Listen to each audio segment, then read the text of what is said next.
Give me a sec.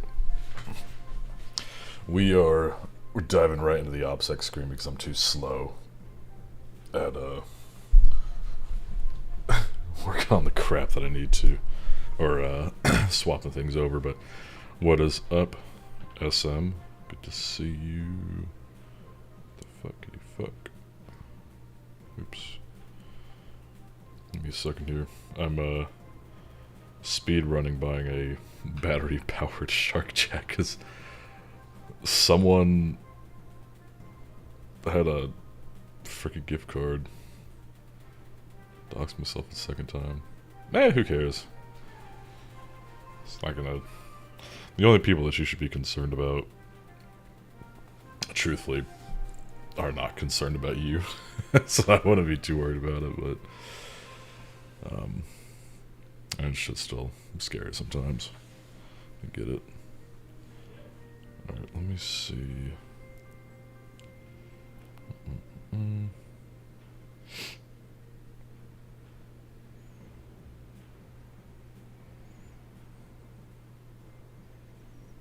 to figure out what I have.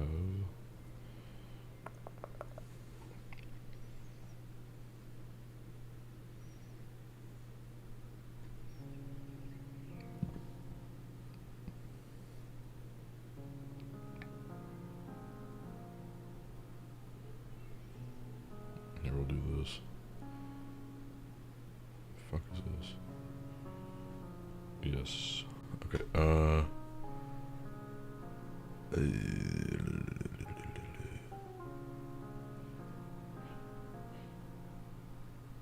guess we got that code there. 2, 3, 2, 8.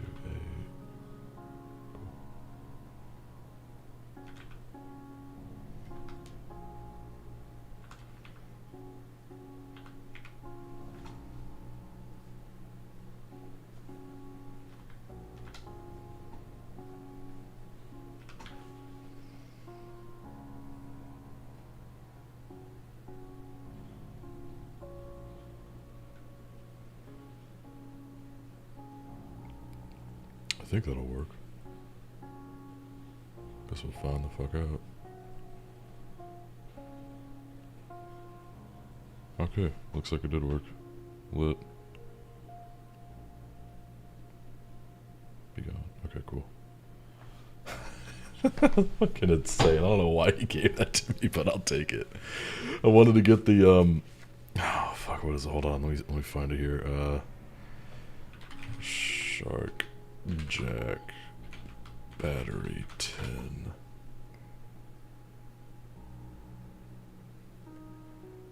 Fuck, I can't find it.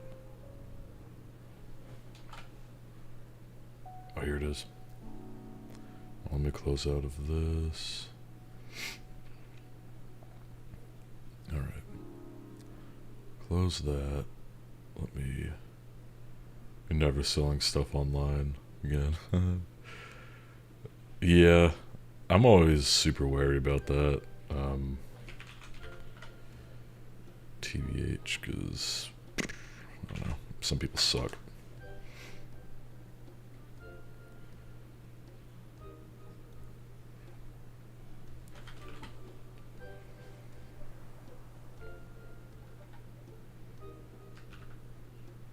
Damn it, let me do that.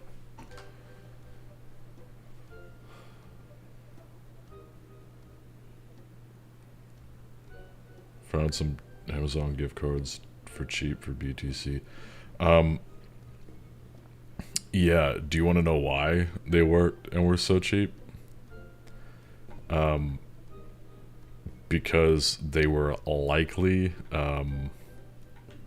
bought with stolen credit cards. So when you when you do that, and then you convert it into Bitcoin, you even though Bitcoin is a public ledger, you know, you're still kind of breaking that chain of, you know, being able to effectively say who did what. So if something is cheap like that, like G2A for instance, people are always like, oh, fucking, they're, I can buy this video game for stupid cheap. It's like, yeah, because it was bought with a stolen credit card is generally why. It's a little bit under the thing. Now, there's some people who do sell legitimately on there, but my understanding is that the reason shit is so cheap is because the vast majority of it was purchased with the stolen credit card. Because that's such a huge market too. Just fuckloads of credit cards stolen. In fact, you know what? Fuck it. I don't care if y'all know. I had my fucking credit card or my debit card compromised a couple days ago. Fucking no clue how. It was just that one. So it's not like there were, several who, or it's not like, someone, fucking read numbers out of my wallet or something like that. But yeah, no, I looked down at my phone. It was like, the bank had blocked I don't think it wasn't a skimmer. The bank had blocked a transaction, and then they called me and were like, this isn't you, is it? I'm like, nope. It was a card that I haven't used physically in a very long time. So my thought was that more than likely some website that I had it on probably got compromised. And as such, and fucking who knows who it was at this point, because there's a fucking new compromise every day. So, all right, should we get there? Let me keep almost done here. Fuck it, don't save that. Okay, I'm trying to get rid of trying to hide the evidence. I'm trying to. I've been binging a bunch of active Hack the Box challenges when I have time to try to get my rank up, and I don't want to accidentally flash a file full of active flags, and like guides that I fucking put together, for later on down the road, or my team. I think we can get rid of that. Yeah, we'll get rid of that. So I'm trying to actually document shit now. Instead of being a little fucking weenie bitch. Get rid of that. Get rid of that. You saw it on stream. But yeah, yeah, MC, the skimmers are a fucking real problem. Let's be real here. I mean, I don't care if people call me crazy. Whenever I'm scanning my card or anything like that, at like a gas pump, at an ATM, tap to pay is pretty secure, all things considered. But like anything that the card runs through, dude, I'll fucking yank that bitch. I don't care. I'll fucking yank that motherfucker as hard as I can and see if something pops off. And I have popped things off before. Usually at like 7-Elevens. Now that I think about it, I feel like it's almost always been at a fucking 7-Eleven. No idea why. But let's actually get into something here so we're not sitting at a fucking blank ass screen, because that is not entertaining at all.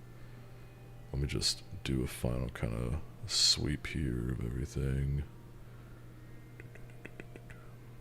Okay. The Southwest United States workers' strike I think has come to an end, so hopefully we'll get our internet kind of unfucked here soon. Right. Yeah. And I'm like, I know you fucking put it there, dog. Don't play stupid with me. Like, that's the wrong ass screen. Hold on, let me... Oh, actually, I gotta be on there to fix it. Hold on. Oh, that explains why it fucking broke. There we go. Or why it was, like, showing up black earlier. Okay. Sweet. Alright, so... God damn it. Let me swap this back over again. Make sure I can at least see Twitch over here. Alright.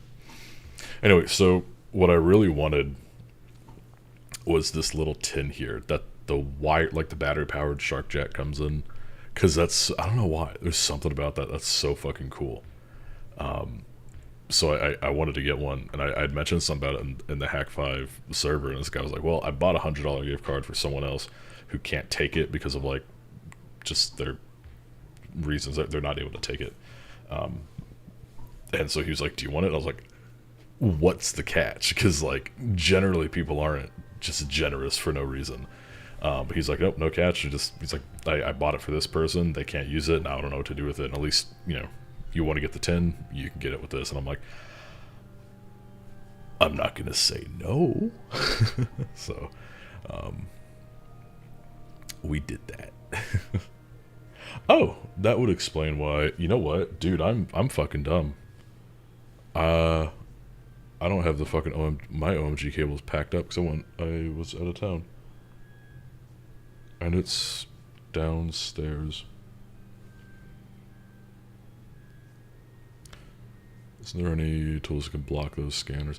So, block them? No, not really. Or when you say scanners, do you mean like RFID scanners? Because if so, like, you know, you could block RFID. A fucking tinfoil around a credit card will block it. But it's usually not the wireless as much that you would be concerned about. It's truthfully more so the physical swipe. EMV reading, like the wireless, the contactless stuff. I mean, it's not like bulletproof, but it's all things considered fairly secure. It's not bad, but then you do have stuff like, is it the Skim Kitty?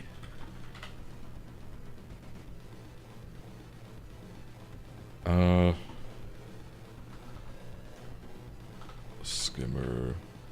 Is it Skimmer Cat? Hunter Cat, here we go.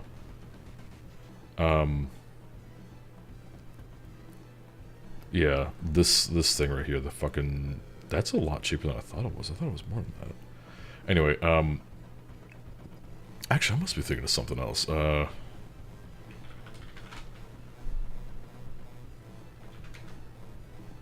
Skimmer detector. There was another one. I think it was like white or something like that. Oh, here we go. Skim scan. Is that what it is?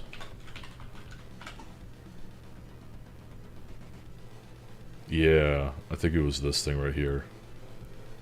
Oh, you know what? I'm sorry. I just realized. Let me bigulate this. Probably a little hard to see.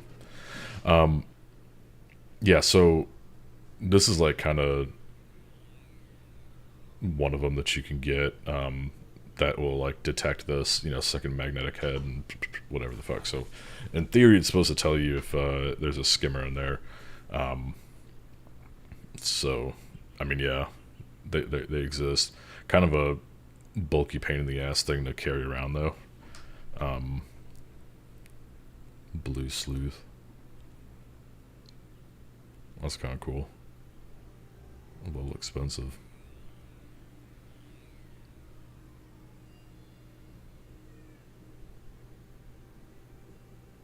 I mean, it's just a fucking Bluetooth scanner. You could probably build your own for significantly cheaper, if I'm being honest. But what's nice is that it shows the, you know, it's clearly got a database of the MAC address stuff to like detect the manufacturer, but it's not like that can't be spoofed. I mean, fuck, it's in the OMG cable, I think. Whip that out, they're gonna think you're robbing the store. Oh, 100%, yeah. Yeah, like if you,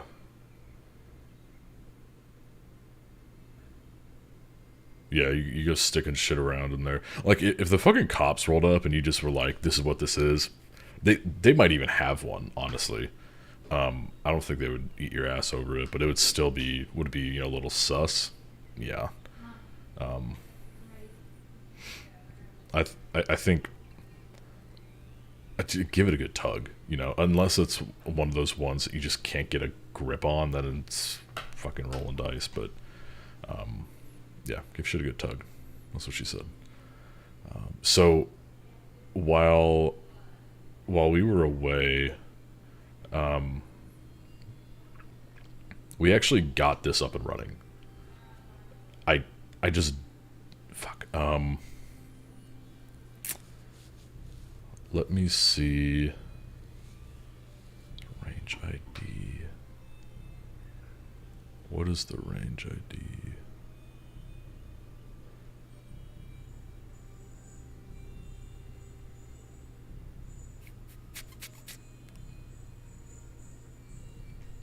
Let me I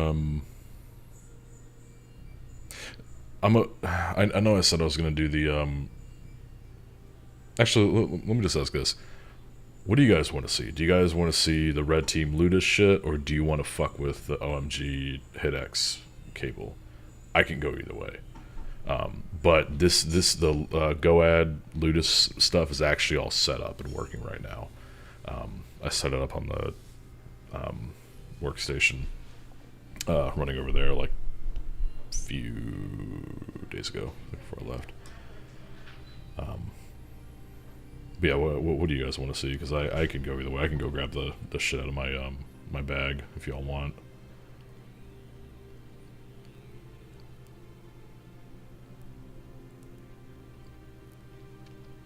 I'm trying to remember how to actually connect. You want to see the cable thing? Okay.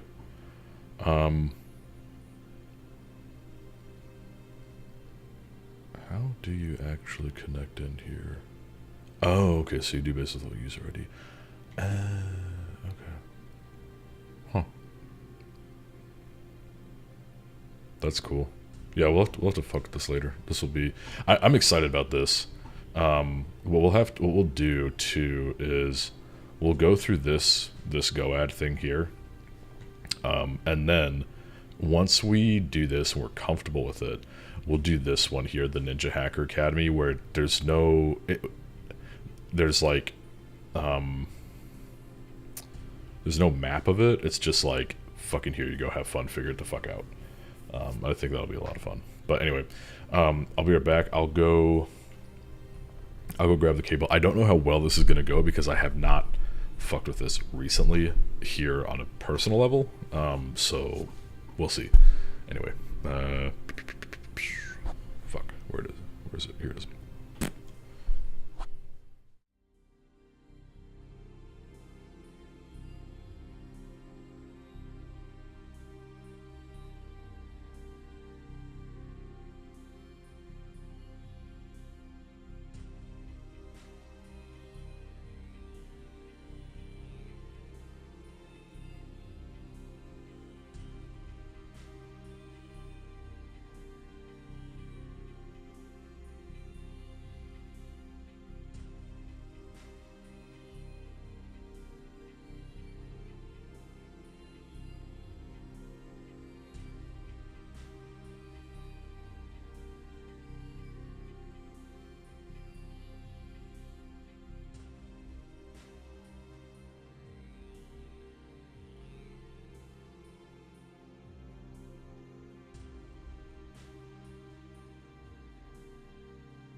Fuck you, it was not upstairs.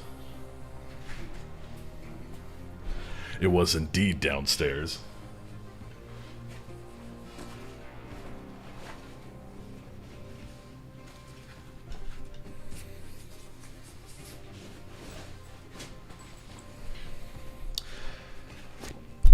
Always carry a nice set of shears with you.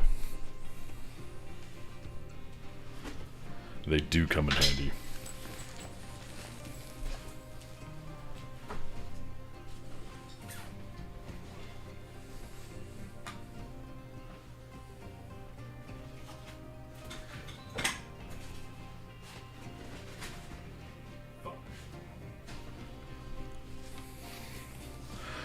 Hey Kagzu, what's up? You're just in time. For something. I don't know what. I don't know about y'all, but I think I need more patches. I've got too much open space on the ass end here.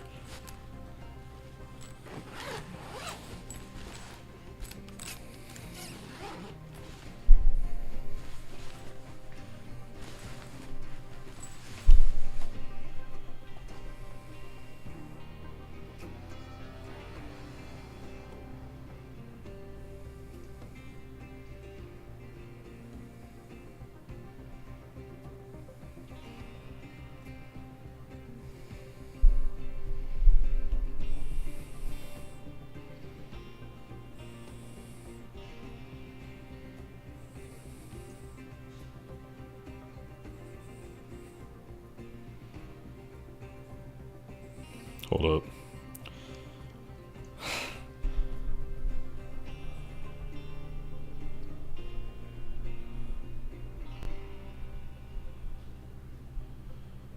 What the fuck is he talking? Oh.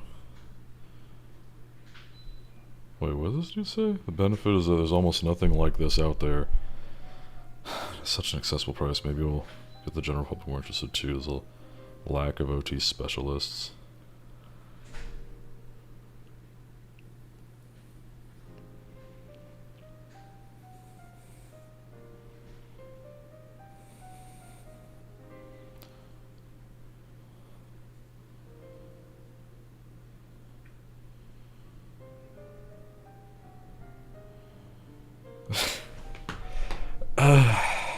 Fuck me. Dude. It's a lack of OT specialists. Because there's a lack of interest in securing OT, I feel like. Well, I mean, now it's becoming more prevalent. Context. I don't even actually know the full context here. Just in time for Ubuntu installs new. Screw you. Everything's installed. We're good to go.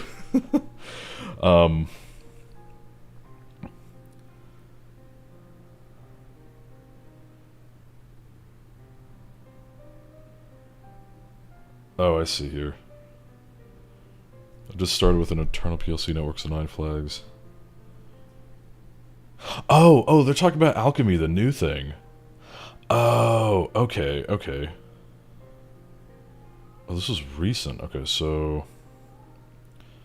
Yeah, no, actual here is completely right. Like, that's... So, for those who don't know, Hack the Box just released a new lab called Alchemy, and it's specifically focused on OT, operational technology. So, industrial, sort of stuff, PLCs, whatnot. I'm gonna be real. I kind of want to renew my ProLab subscription to give it a shot, because it looks like a lot of fun. Let me see here.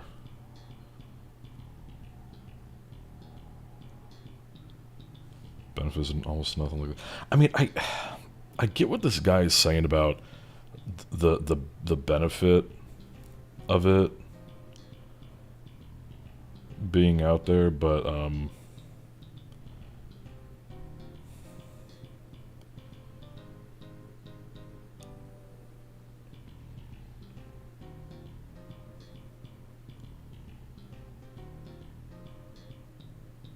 a lazy backport of an enterprise lab. I'm sure comes with some extra. Wait, hold on. I must be missing something here. Wait.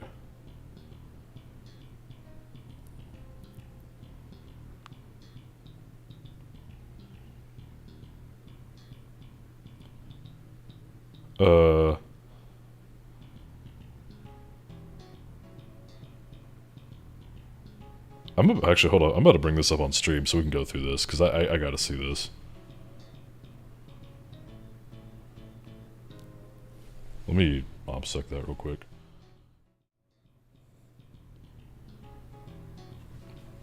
Make sure that we're on. Okay. I want to blast his. Okay, so let's read through this real quick. Going to take this, put this back. By the way, the best thing about this is you can fucking put a goddamn laptop in here. Watch.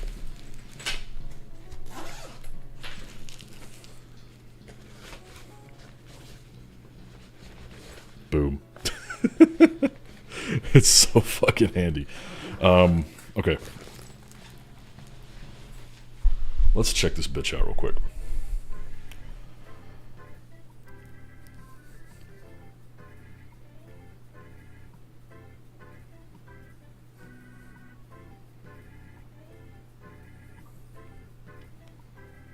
Seems like a very quick prolab.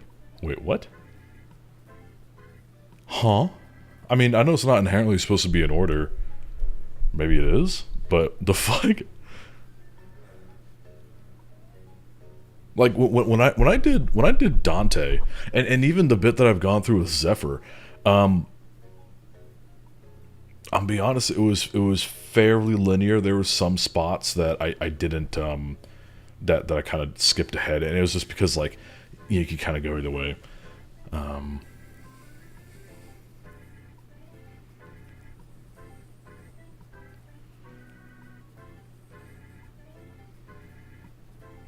Jesus fuck.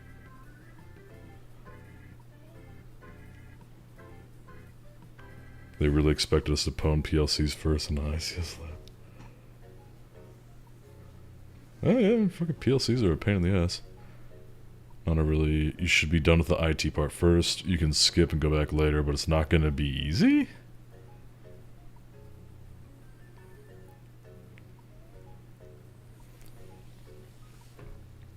I really want to do this now, because not just because it looks easy as fuck, but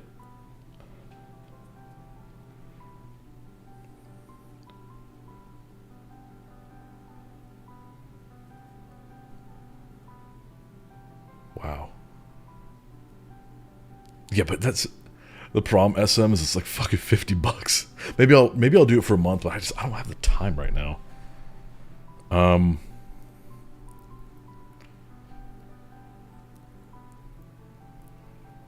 Oh, I want to know what that was.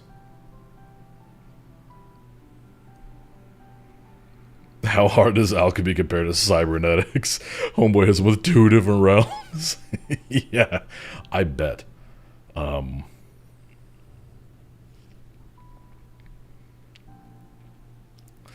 Intended path here for HTTP to provide some damn modules on ICSOT. Here's a new lab. Has a super niche environment on top of that. Oh yeah, find flags. Maybe some of this isn't connecting with me because I'm not in there and I haven't done this yet. Let's see. It'd be great if they releases ProLab with with a new path like the AD one. Oh. It'd be great if they releases ProLab with a new path. When they say a new path, is there a path? Just a lazy backport of Enterprise Labs, which I'm sure comes with something extra. Yeah, I would imagine so. I'd fucking hope so, honestly. I mean, as a standard user, part of me is like, gimme, but at the same time, you know, with how much companies pay Hack the Box for the enterprise and, you know, the business enterprise stuff, I get that they should have something a little bit extra.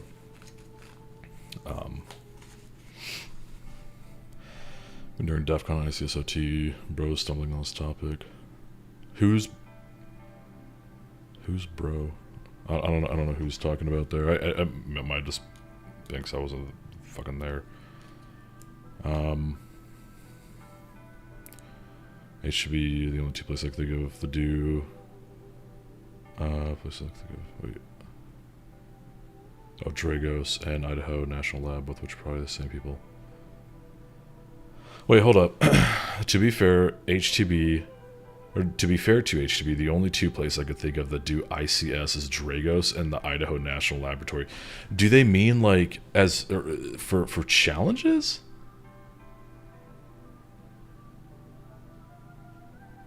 Or do they mean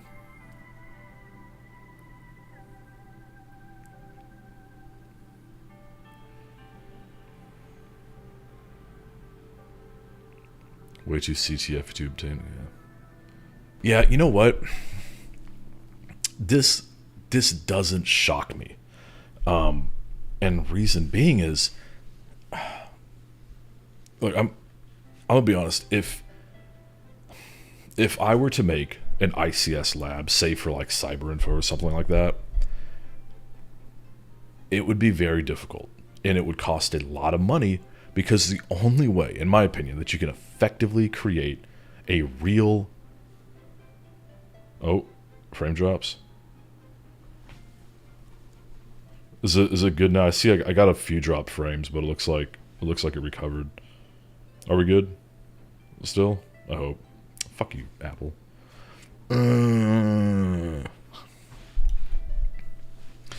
But we good? Okay. Sweet. Yeah, if I was gonna do this, if I was gonna make one, truthfully, it would have to be, it would be tough. It'd be doable, and I think it'd be really good. But it would have to be a fucking real ICS environment. Like I would need to go buy PLCs. I would need to go buy controllers, because I feel like that's something that is so hard to replicate logically, or I should say, very difficult to replicate virtually. Because the whole thing with ICS and OT is the fact that it goes, and this is why it's like such a big deal. And you think about Stuxnet, you think about fucking Saudi Aramco, is you're going from digital into physical very quickly, very easily. And there historically hasn't been a lot of security around it. And fortunately, that's starting to change. But you've got, it's hard. So I don't know. But the other thing is, I don't know shit about the lab, so I really can't speak to it. But I feel like I have enough experience with OT and ICS based off of just what I do with work to know that, like, trying to emulate that virtually is fucking hard. It would need to be literally something that is sitting downstairs in my garage where people are fucking with it and controlling the shit in order to effectively demonstrate that they can do something. That's the only way I think that would be a fair or good lab. And let's be honest here, that would be fucking fun as shit, would it not? You're sitting there going through the lab, and like it's fucking live streaming cameras of this like little fake facility, and you have to fucking make something spin. You have to make something like shoot out some steam or something like that. That would be a fucking amazing pro lab right there. Dude, my fucking I want to do it just talking about it. I think that would be so damn awesome. Anyway, let's get through this so we can do our cable shit, 'cause we're already fucking 40 minutes in.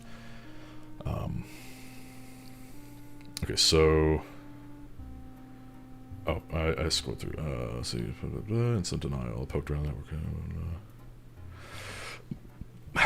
I hate CTF-y shit. In fact, there was even a Sherlock. Man, I feel like the Sherlocks were on a fucking roll. They were doing very well, and then they introduced one where you had to dump. You had to like take a dump of. What was it? Take a dump of Microsoft Paint, and then the flag was in there, and I'm like, I've never been in a fucking digital. Now, I don't do digital forensics every single day. I've done it enough. I've never been in a scenario even close to where that was an actual skill that I needed to employ. I've done that in CTFs. Never fucking done that in real life. So I think Hack the Box is coming up on just kind of an inherent thing where like you do so much because they're really good. they've done a lot of amazing content, but there's only so much you can do. And that's what I've really worried about with them doing these seasons and putting out content so frequently. I worry that they're going to somehow start to get a little repetitive.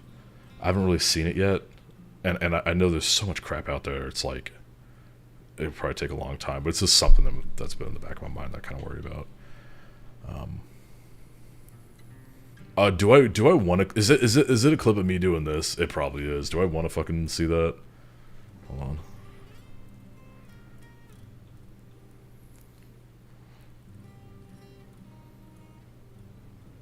Yep. Fucking do it. That's good. This is the most recent CVs for boxes, seems. Yeah, which is fair. I mean, there's nothing wrong with that. But like I said, I just worry about it turning into a quantity over quality sort of thing, I guess. But thanks for the clip, Kagzu. I appreciate it. I'll upload that to the cyber info stuff. I don't care if someone thinks it's unprofessional. Oh yes, let's get through. So let's see. Learn about navigating ICS and finding flags. That's fair. To start with the general PLC network, so no flags up for me, honestly. Yeah, this is a lab cyber range, but so far I was kind of expecting stuff to break if you blasted nmat pings. Fair. That's fair, because that's another thing with ICS environments. Like, for instance, you know, in labs, like R&D labs where you have OT and IoT stuff, you don't do active scanning typically. Like, you can put passive scanners on your egress, but generally when it comes to, like, you know, doing using Nessus, Rapid7, Qualys, anything like that for your TVM program, you don't scan an active environment. You don't active scan in lab environments because that shit's sensitive. It'll break. Same with like hospitals. You do not active scan life-saving equipment because it can overwhelm them. Where's my mouse? Oh, here it is. In fact, there's a little blast a specific exploit on EW host 100 times. It doesn't work, but it worked once for someone else. Makes me want to chain smoke a pack of smokes. This jump flow is cool, but what is the benefit really? At least Zephyr introduced, or at least Zephyr touched a broader audience. Okay, I think this is the crux of where it kind of started. Worked first free. Oh, this is so real right here. People shit on Metasploit and people think that they're better than Metasploit. Bitch, use the tool that works, right? If it fucking works, who gives a fuck? I feel that. T-Mat 5 min. It's like that water hose that just hits the guy right in the knob. Just bam. that would fuck it up. That's why. Yeah. See, this makes sense, and this is why I get that it was an enterprise specific thing. Companies pay Hack the Box to upskill their staff, and you know there are companies in industry verticals where they have a lot of OT and ICS stuff, and this sort of thing in theory is great. And I would hope that the actual enterprise lab is probably a little bit different based off what I'm seeing here. I don't know. I would hope so, because someone was talking about it being a backport, and I don't know if that's speaking from being sure about it, or if it's just like it seems like a backport. I don't know. But yeah, here's the thing. The benefit is that there's almost nothing like this out there. And at such an accessible price, maybe it'll get the general public more interested too. There's a lack of OT specialists. Okay. This part right here, lack of OT specialists.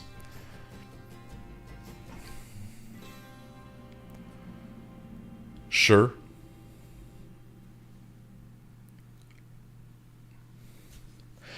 Yeah. Okay, I can kind of see that. It's such a hard... It's hard.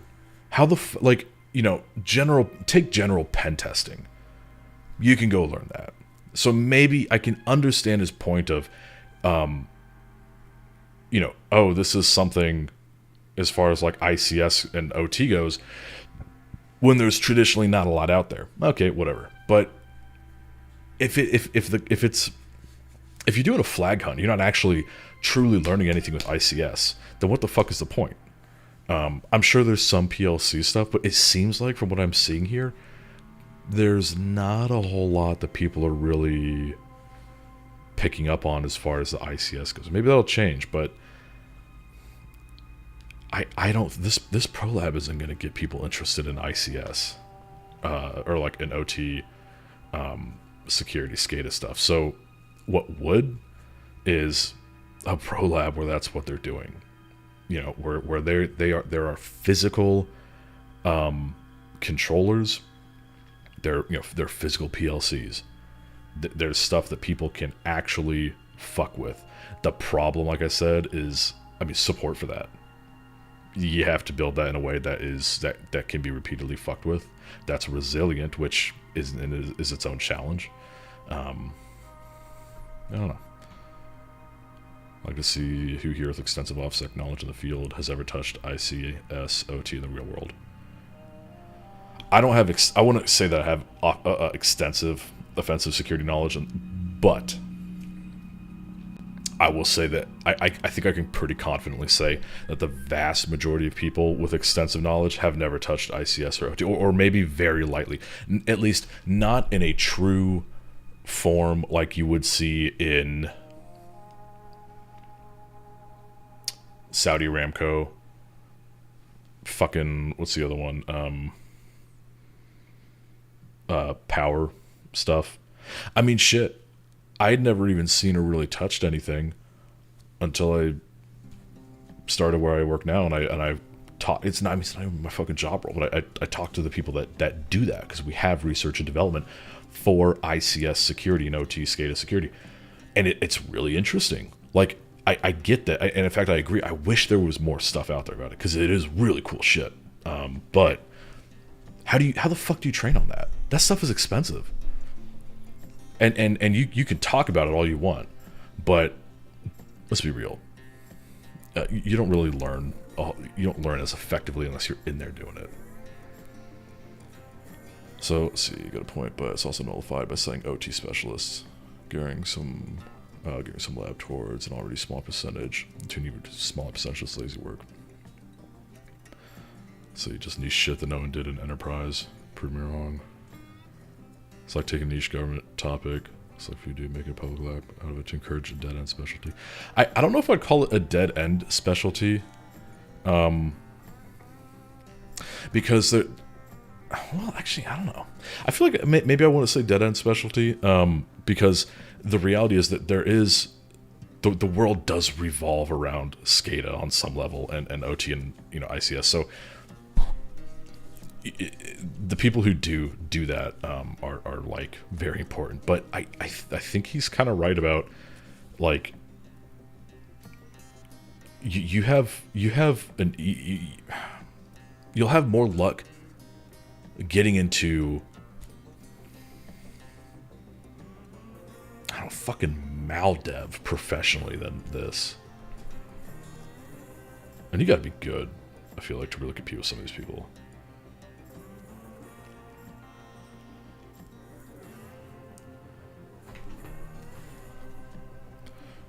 Let's see, from a business view, only reason this lab appeared for like participation on the other side. I mean, maybe I could see it. I guess it depends because I don't know. I mean, I don't know Hack the Box's customer base, but if at my day job we procured Hack the Box as a training platform, would the Alchemy lab be used? No. Everywhere that I've worked, the answer would be no. Now, maybe as like a just fun, let's fuck around sort of thing. Yeah, okay. Maybe a few lunch and learns or something like that. But would it be something that and this is coming from the perspective of having built a SOC and trained, or it wasn't just me, but the team at the time, we all built the SOC from the ground up. We created the training plan. I trained SOC analysts, and granted, that's SOC analysts. That's not an authoritarian end all be all of everything.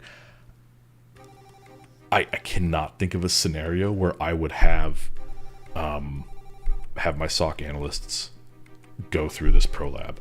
And even if we had a client who had IT and OCS, SCADA, whatever the fuck you want to call it, stuff. I would probably tell them to go elsewhere because I'm not. I don't have the people trained to deal with that. I would probably say you need to find either that specific part of the thing needs to go to another SOC or MSSP, or you need to find an MSSP that can take that on, because that's a whole nother bag of beans.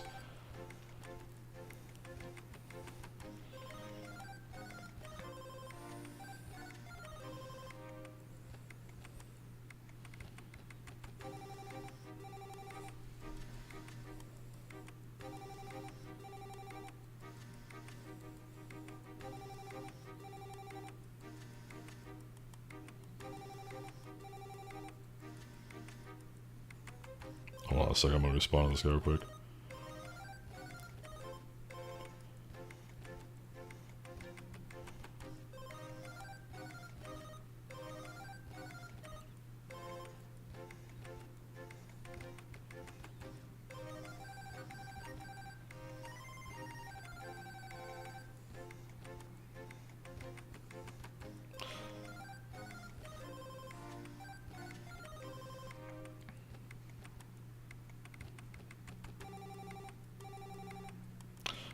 Let's see if you guys are using that without the physical admit.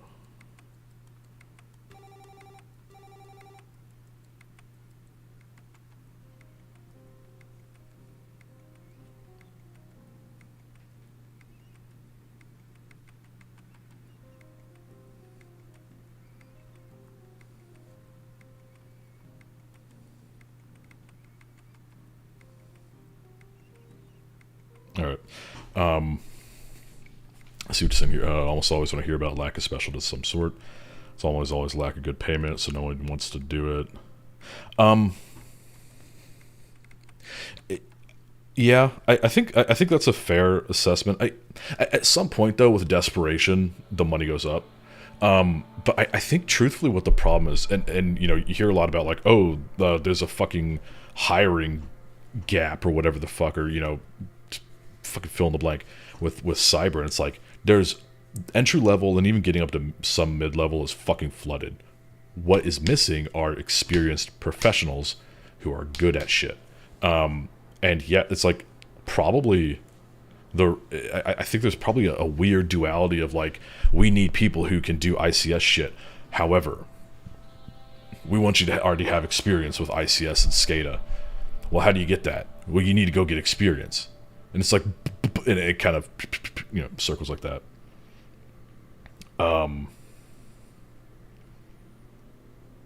Little over 50% completion on the lab, but I'm just realizing that I'm not willing to learn and bang my head on some niche topic that was never covered anywhere on the platform. That's valid. That is entirely fair and valid.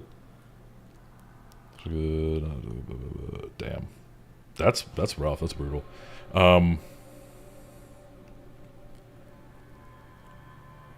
You know,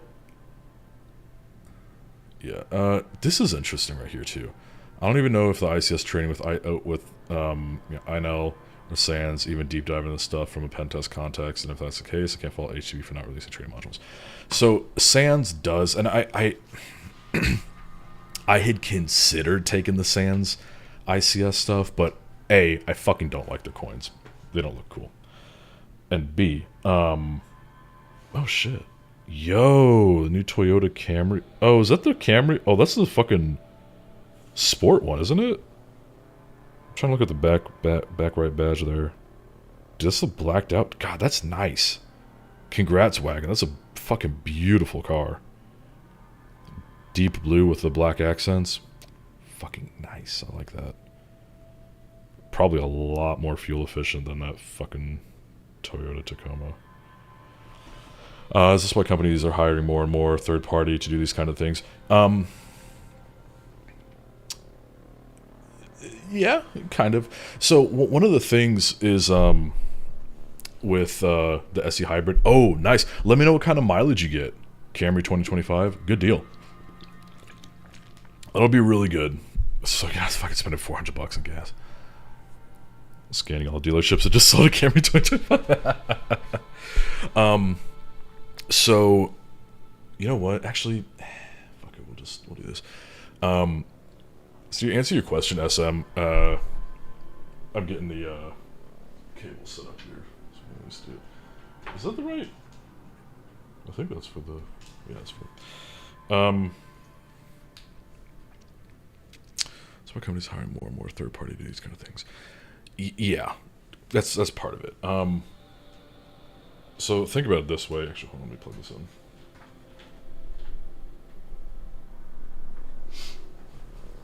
I'll pitch it to you this way. Take how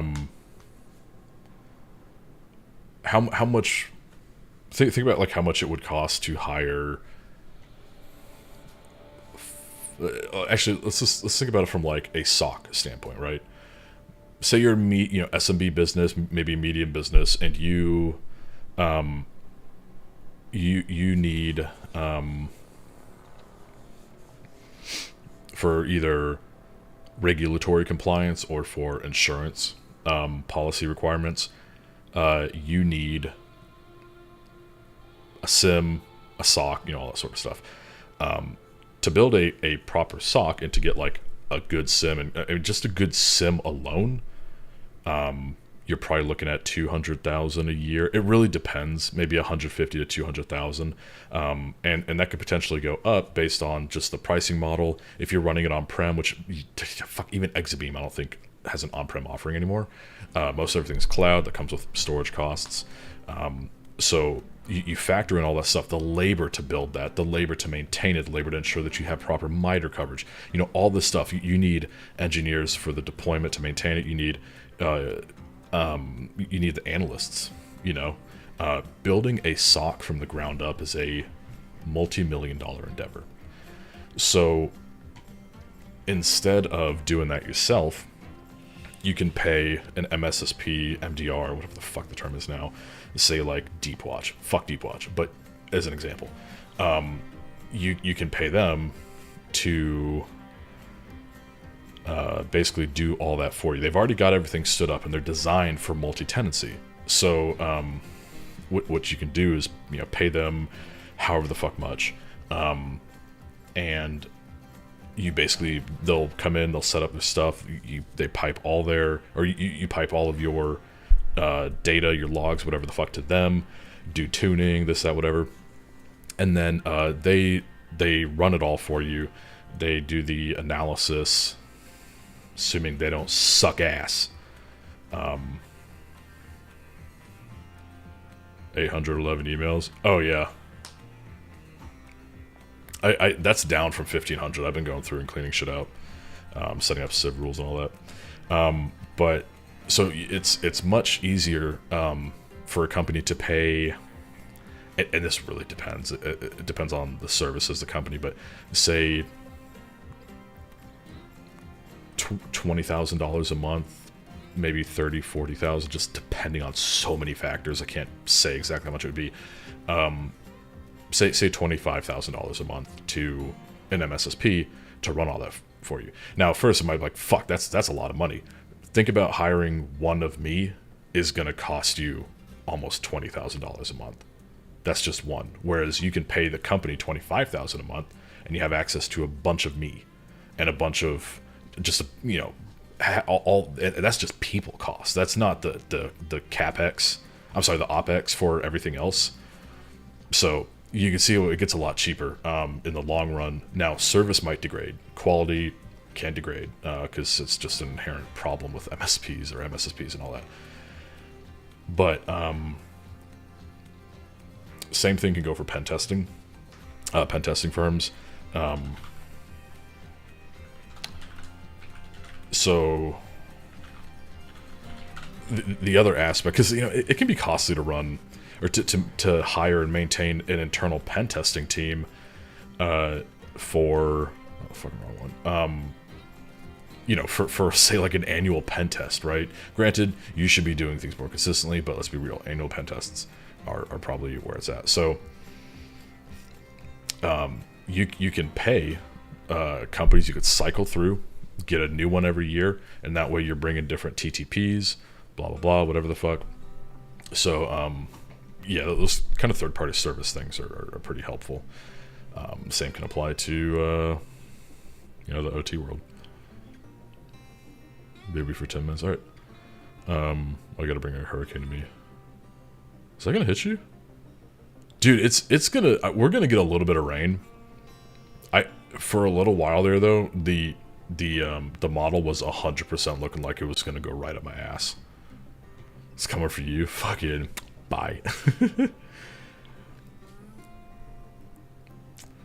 Okay, so...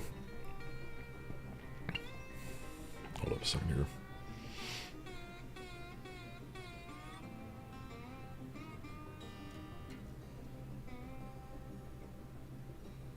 I feel bad because this guy's talking to me in DMs and I'm like, I want to respond, but I don't want to be rude to the people watching. Oh, thank you for the follow, Ross Haywood. Appreciate you. I'm sorry, I saw it pop up and I was like, I'll get to it when I'm off my fucking little soapbox here. And I always crazy weather and earthquakes in the U.S. Yeah, I mean, some places it's like, it's super fucking chill. But then, yeah, some places like, it gets fucking nuts.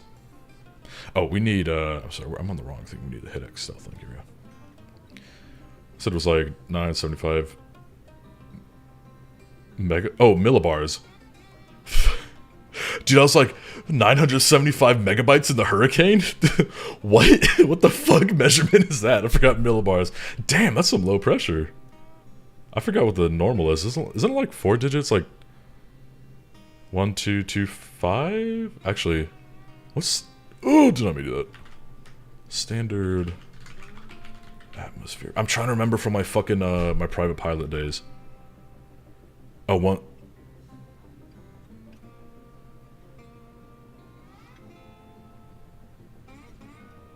5G, I'm a hurricane. Hey, funny step, BK. Fuck, what's it? What country is BK? I'm assuming that's a country code. It sounds so familiar. I don't know. It's not Burger King. I know it's super American to me. What is that? Bosnia, and oh, I'm gonna fucked it up. Or is it Govnia? Or is it Govina? Okay. Awesome. Hey, if you're watching from fucking Bosnia, awesome. Welcome. Anyway, yeah. This place is fucking nutty weather. So, a new Twisters movie called Twisters. I fucking love the original Twisters movie. That shit was so fucking funny. There's a line in that movie where they're like, yo, there's a hurricane touching down, and the dude like slams his laptop closed. He goes, it's daddy time, as he runs to the fucking truck. And I could never, I thought it was like the Mandela effect, where I was like, I swear I remembered it, and then it was like, people were like, I couldn't find it online. And then eventually I rewatched it, and I think it was in there. The Mandela effect. You never heard that? Oh, it's fatty time? Is that what he said? He said it's fatty time, not it's daddy time? Yo, I've been wrong this whole time. Oh my god. I'm fucking mad. It's fatty time. Wow. I thought he said it's daddy time. That's what I get for watching as a kid. Yeah, have you never seen that meme where the dude's like, yo, it's the Mandela effect? It's so fucking funny. And so now every time I think Mandela, there it goes. Mandela effect, I just go Mandildo effect. I'm like, no, I'm just glad I haven't said that to like a fucking company executive yet.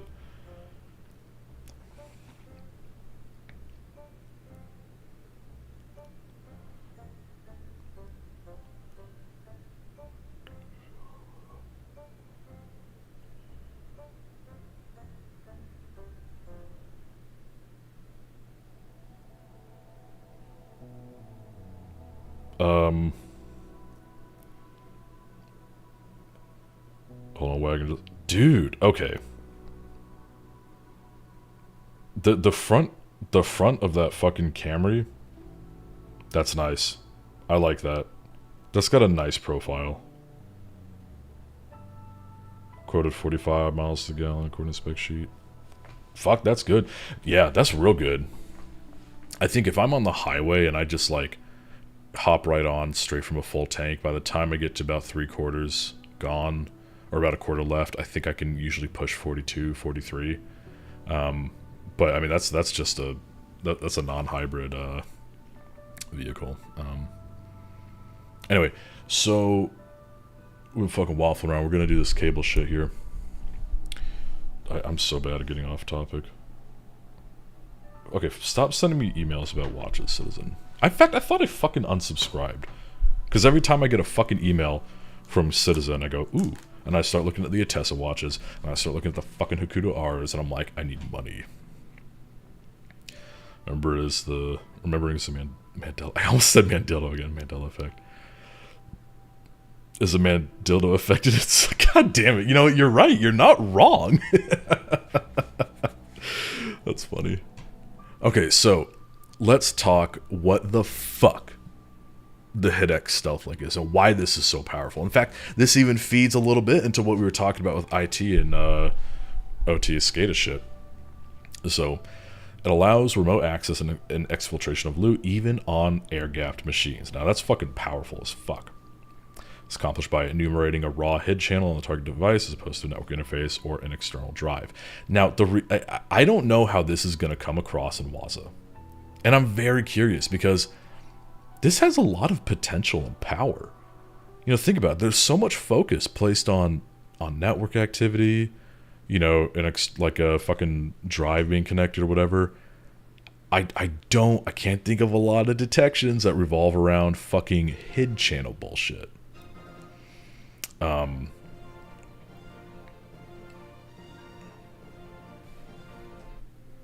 thought my fucking whole ass playlist just shifted. Air gap stuff is always black magic to me. It's really cool. It's so interesting, and I really like the challenge of it because it's like, okay, cool. You have this environment that should be very hard to get into, right? How do we get into it?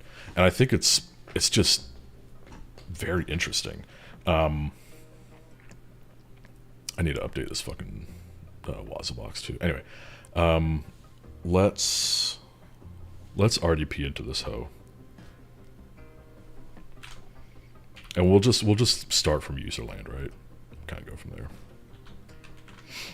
But yeah, no, it's really cool because if you think about it too, let me kill Vivaldi and all that. Oh, has this had a hold on, Mythic? I might already have a... Yeah, I do. Wait, do I have an active callback? I do, that's funny. This bitch has been up for... Hold on, this bitch has been up for a minute. Do we... And it's not crashed out? This was a whir... This is whir, right? Yeah. And only at 0.1 megabyte. What the fuck was... I wonder if it got updated, or maybe it's just because I wonder if it's because I just didn't load with anything. But yeah, so that's fucking cool. It's still fucking working. That's nuts. That's lit as shit. Okay. Nice. Anyway, so yeah, the air gap. You know, we think back to like Stuxnet, for instance. You know, that was an air gapped system that was jumped. And as far as like how and all that, it was really the if I recall, they compromised contractors to kind of make that jump. So it was the third parties that were coming in. And, you know, this kind of going back to the third party shit that we were talking about a minute ago with like MSSPs and all that, you know, that's such a huge attack vector too. Supply chain attacks are fucking huge. Because there were different versions of Stuxnet. It was a whole thing. But I'm fairly confident there was also a USB that was taken in. So the thing that's kind of tits about this, Kaxu, is you can have an entirely air-gapped network, right? Or system. Say you have ripped the network card out of that. It does not possess the ability to connect to the internet.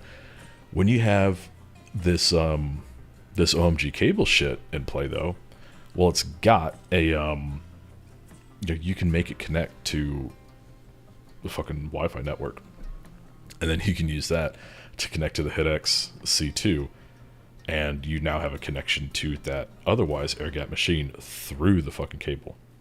So it's and it's not like it hooks in as a, at least I don't think it hooks in as a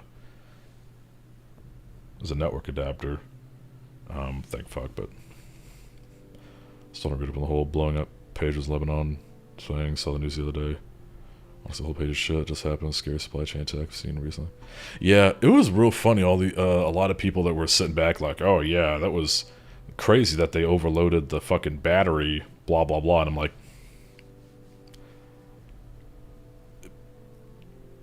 fucking lithium-ion batteries at pager size do not explode with the force to kill unless it is like up next to their face, and even then you gotta have some perfect conditions, I think, to do that. I think, you know, a lot of people are like, oh, that's some fucking black magic wizardry. Or how about you just intercept the shipments, just interdict them, and fucking, you know, install you know, custom board that reads the fucking numbers or whatever. It just looks for a fucking call from a certain number. In fact, I think MG said something similar. MG is actually the guy who makes the OMG cable, so he knows a thing or two about microelectronics. He's not stupid. He's a very smart individual. And, you know, he was like, y'all, this was like definitely probably like an interdicted shipment. And then they just, you know, they had time to do it. If there's a country that can do it, it's Israel. Some reports saying they've been putting that plan in place for 5+ years. I believe it. They made fake companies and manufactured them from scratch. They control every part of it. That's fucking nuts. I haven't read a whole lot of it. In fact, I don't think I've read any of it past like kind of the initial thing. That's, I mean, for a nation state, yeah, that's not at all like surprising. Long-term plans like that, and just and so much infrastructure in place to make it, you know, go off without a hitch. That's what dealing with a nation state is like. So it doesn't surprise me. They're, yeah. I look back at some. But I'm not going to get too much into the politics about like, just about all that stuff, because, you know, we as a nonprofit cannot be like affiliated, or we can't be making political statements. I don't want to give the implication, but yeah, it was very interesting sort of attack, and it. Part of me wonders if this marks a new kind of age in warfare. I feel like drones, like the drone stuff that's been going on in Ukraine, like that's a whole. I feel like that changed warfare forever, because you can't, and it's almost like amped up guerrilla tactics where you can't take a shit without the threat of a, like, at least with guerrilla tactics, like, you know, I don't know, you could potentially, like, if you're at your camp and whatnot, and it's so dependent on terrain and just a lot of factors, I do not think that is as scary as the fact that, like, no matter where you go, you can just blow up immediately, and you would have no fucking clue it's coming. At any time, you can have a grenade drop on you. You wouldn't know. The mental toll, the psychological stress that induces is, I don't think there are. I think that's a new level of psychological stress that not seen in previous wars. It's insane. I could not imagine dealing with that. We were talking about the pager, and I think Wagon, correct me if I'm wrong. There were the pagers, and then wasn't there a second one with radios that happened? I don't remember specifically, but I think there was a second one. So we need a catcher server. So I'm sure.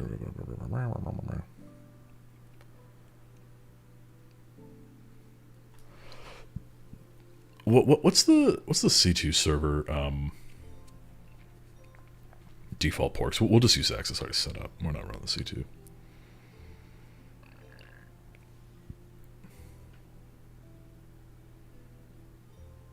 Is it 8,000? I'll find out right now.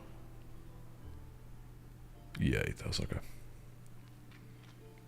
Yeah, I remember seeing like a quick news snippet about the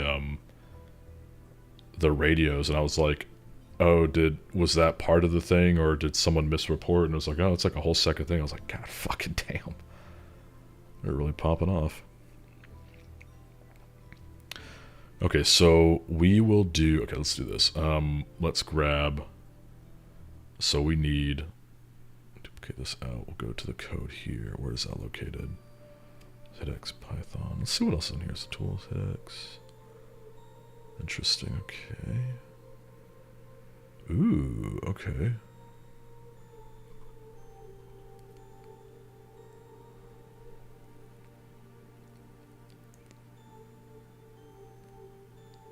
So there's a minification. Oh, okay. Curious to see how effective that is. So we got the hid shell and the exfil. How does the shell work? POC, low and slow method of covert exfiltration method 2.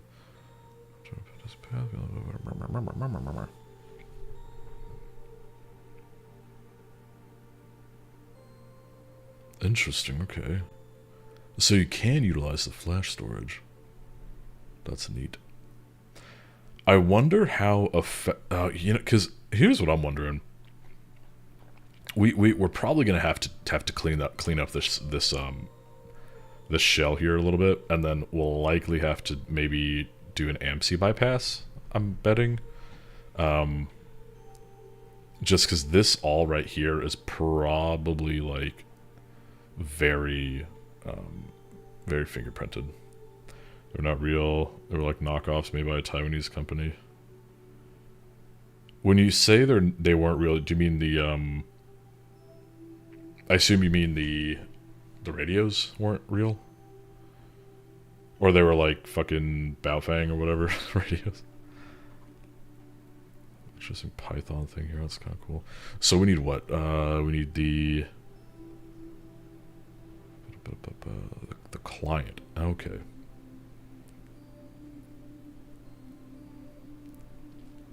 Alright, so we need to grab the... I would have thought that it would want the host, but... Okay, so this Python script acts as a... PSC is provided under hid shell and stealth link. What does the host do?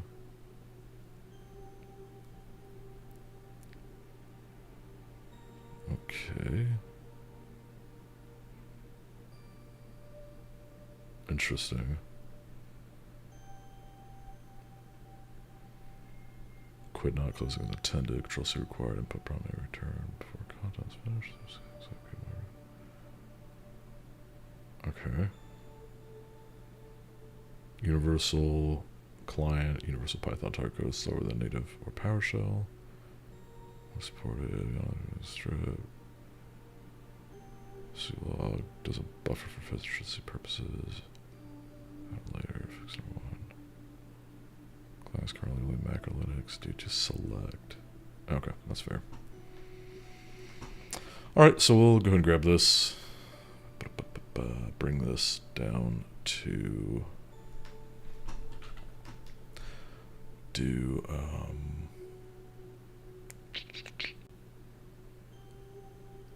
make dir hit x2.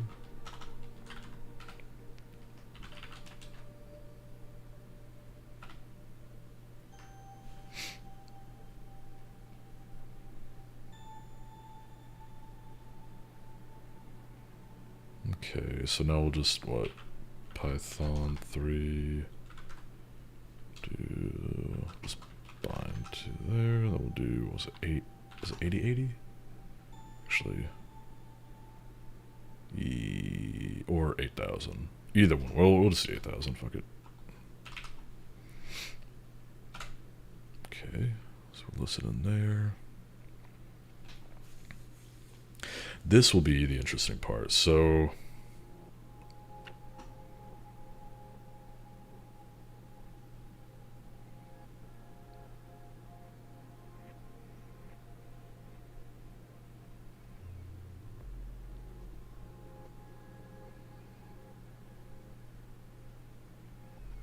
I know we've updated this very recently, so we should be good there. Configure OMG device, connect station mode. Yeah, we're good there.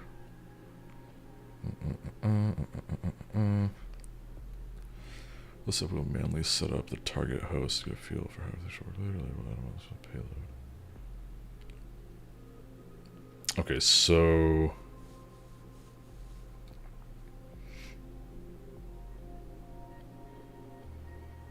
okay, now this is interesting. Specifically says with admin privileges.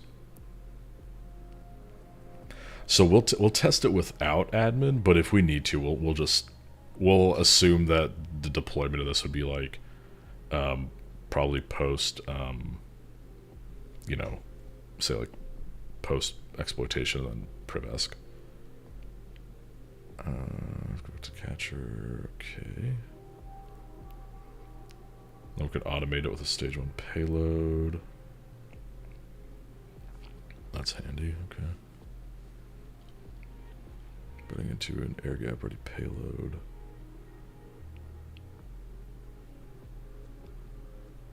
Oh, that's fucking hot.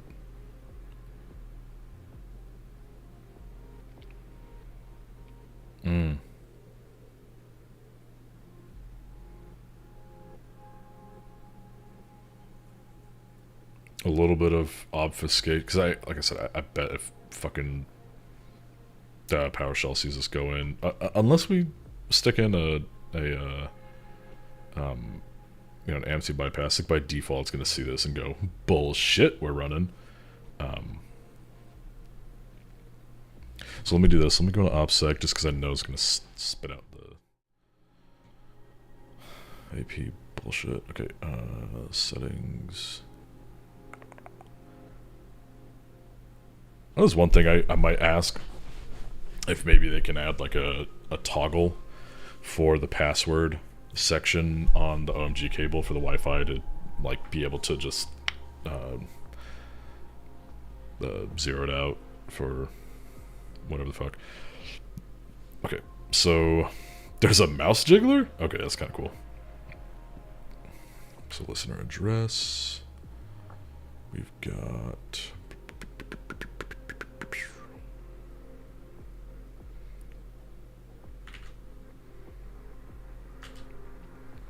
What we say, set 8,000, right? Auto start on boot. XTCP will change, and then this should reboot. Got preoccupied with the dealership. What I want to say was, I think, on the track the new age of warfare, recent examples. I'm gonna clear show. Also, like a new age of supply chain attacks will be seen. It'll be more common threat vector for high-level threat actors.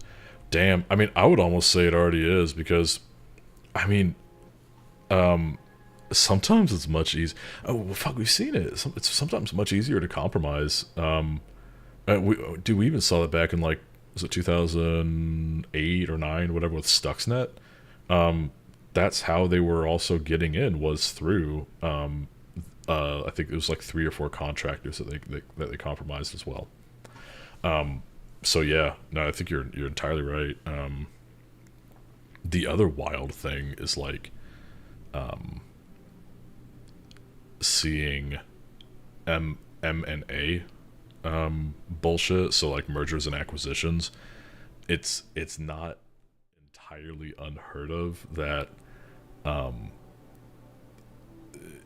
like, and this is why there's like generally some concern around announcing like a merger or an acquisition is, you know, if X company is acquiring Y company, and maybe X company, you know, is pretty good security posture, but Y company is just shit and it's easy to pop them. Well, at some point they're going to get connected up.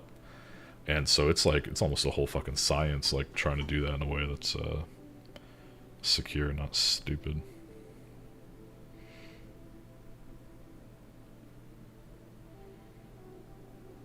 But God, yeah. Mouse jiggler best for work for home, yeah.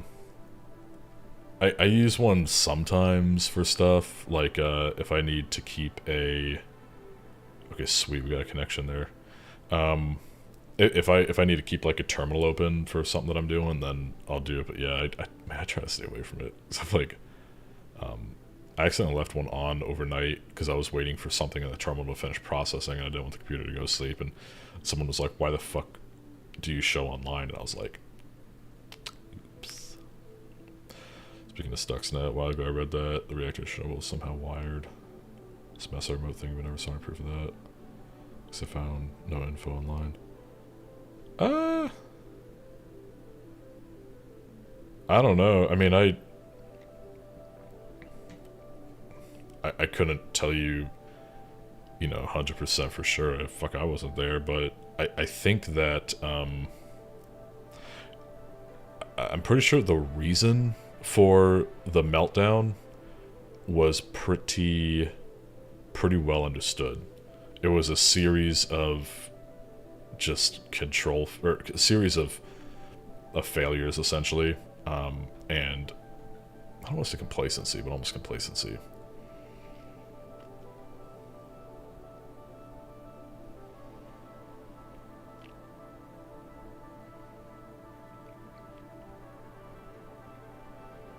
Okay, so we need to get the actual shell here. Fuck, where is it? Oh yeah, let's go. But I mean, fucking, who knows, right? I mean, crazier shit has happened. Oh, that would be some pretty crazy shit, let's be real. That would be very crazy shit. Okay, so let's do this. We'll OMG hit X.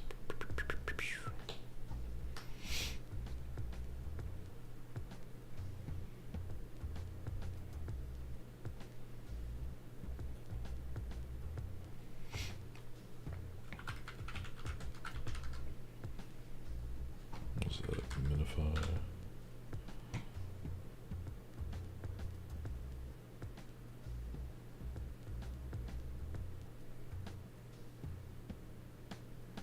Am I dumb? Oh. Yeah, no, I'm just stupid. Well, let's do this. Grab this, and then how does it want this here? So we'll do minify PS1, do input file path. We'll just do fuck, let me do that. What's the name of that? When hit shell, okay. I think that'll be fine. I don't think it needs to be in quotes. Output file path. And here we'll just do when hit shell unified at PS1. We'll do as base 64. Let's see if this works. Nope. Told me to go fuck myself. Why is it defaulting to that? Unless maybe it does need to be in quotes.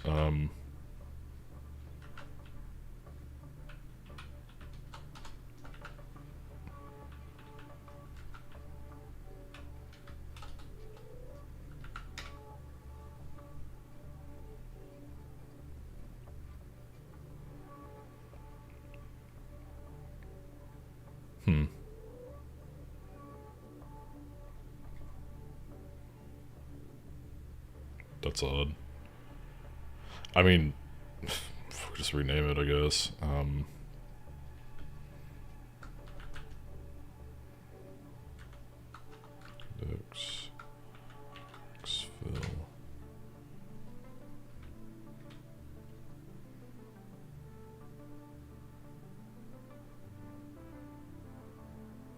fuck right off. Hold on.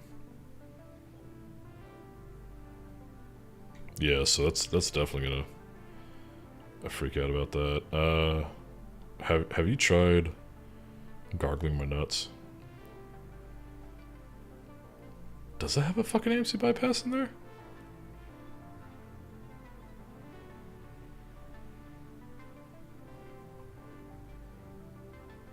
Oh, you fucking whore on a biscuit.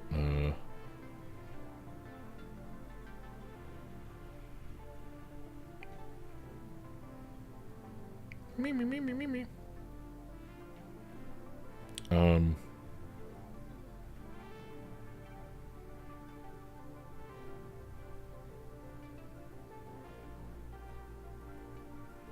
It's like it's there, but it's also not.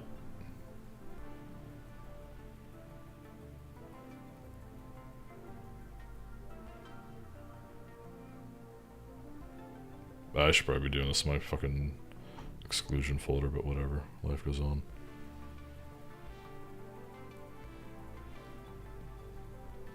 Let's look at this. This must have a fucking AMC bypass in here or something.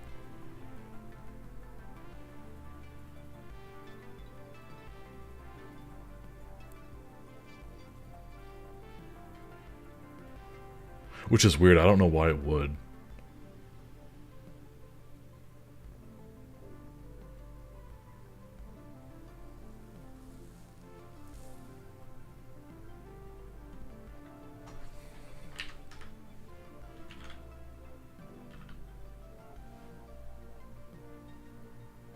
Oh, you know what? It might be because it has the word AMC in here. Yeah, I'm looking. I'm like, I don't see an actual AMC bypass. I think it's literally just because it has the word AMC in it. So, if we... I feel like... Fucking correct me if I'm wrong, but... Oh, that actually worked. The fuck? This probably trimmed out all of the comments. I hope. Here, let's base 64 decode it real quick, and we'll take a peek and see what the actual output is.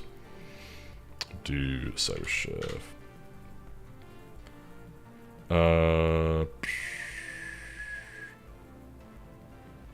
Nice skin. Oh, I'm fucking blind. For what? Oh, this thing? Yeah. You also have master. Oh, you're the fucking E-E motherfucker.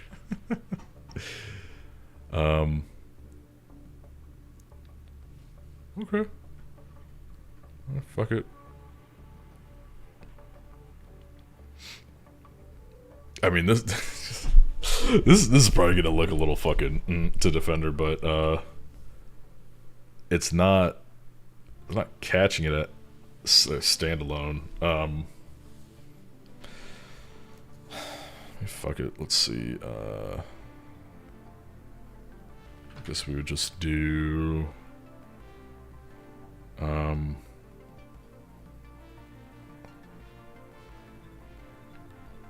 Where is PowerShell? Here we go.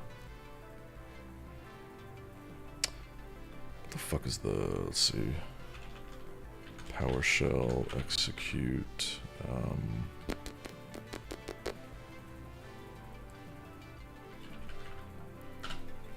Also, let me test something real quick. Let me make sure keyboard pass-through is still working.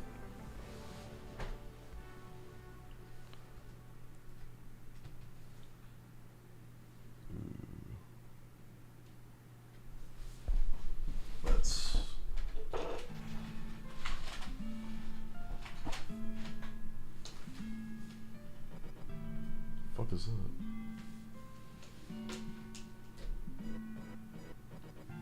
Did I plug in the wrong thing?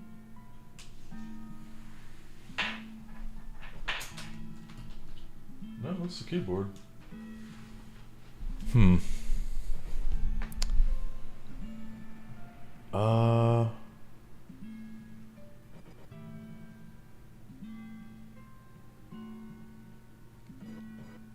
I guess it won't accept. Interesting. I never ran into that where, even though I'm RDP'd, the keyboard that's plugged in doesn't seem to be able to work, or it's just not working. So figure out a workaround for that. Anyway, I guess, because I can never fucking remember how to do this.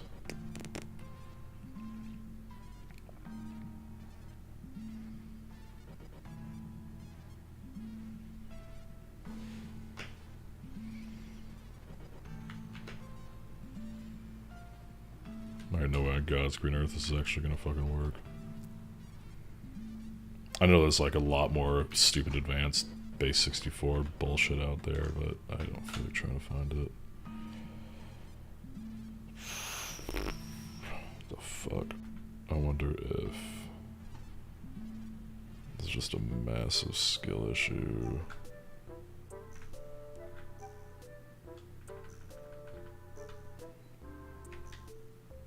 Oh, didn't mean to do that. Could always just run this as the fucking...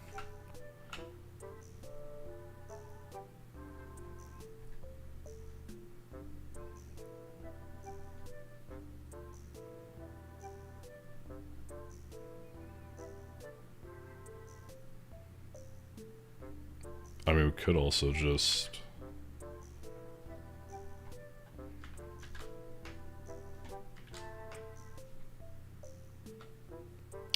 Oh, I guess that would be why? Interesting. So, what if we drop the as base 64 part?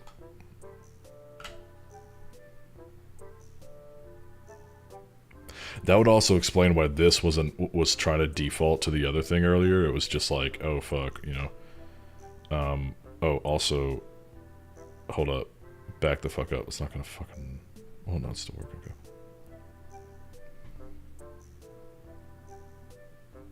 Does it default to base 64? Can I only do base 64? Or am I just... Hold up, I must be missing something here.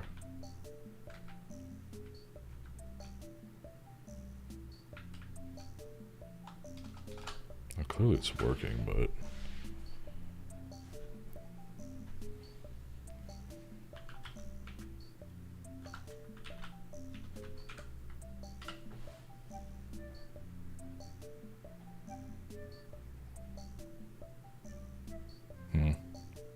Yeah, it must like default to base 64. Well, let's do this. We'll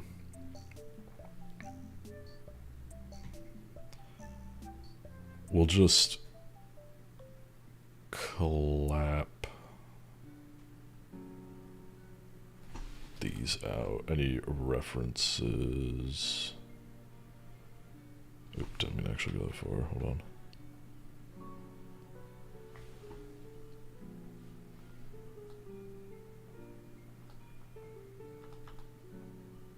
Actually, you don't need any of this crap.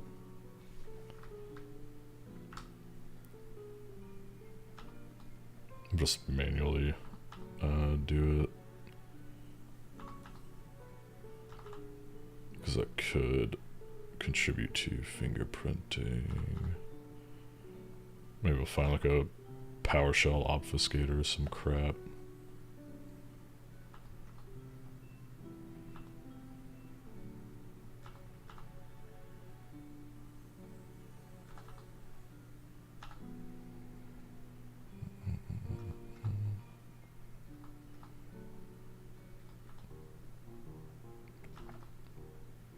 I think there's a way to do this all automatic or programmatically with not even programmatically, just automatically with find and replace, but I don't remember off the top of my head.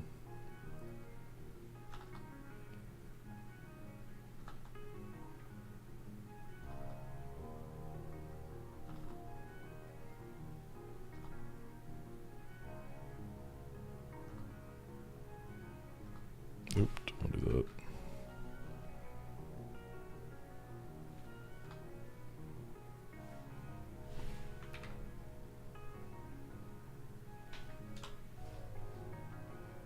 I think myself probably could auto strip comments somehow. Yeah, I feel like there's a way to, but I just don't remember off the top of my head.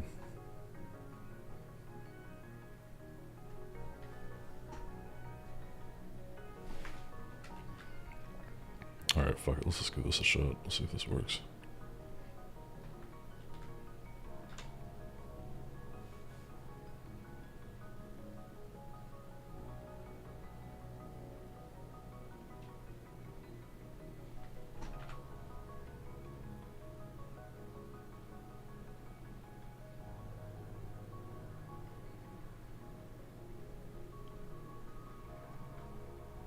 I mean, I guess there's nothing strange or malicious about this technically, but I'm also fucking blown away that this will just work.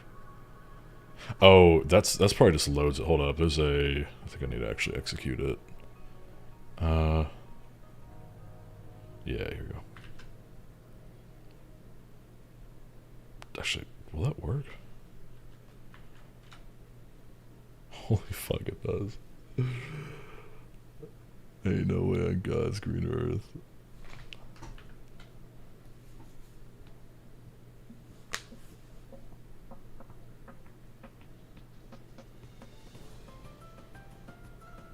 What's the pull time?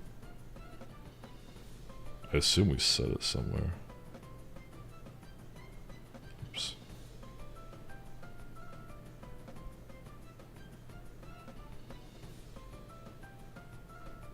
Okay, that was on the 14th. Beyond thought. Actually, no, it doesn't matter. Wait, I have to fucking auth to dismiss that? Okay. Interesting, okay. Oh, that fucking crap. Oh, you know what? I think I know why. There we go. Yeah, because it was doing that close attempt earlier. Okay.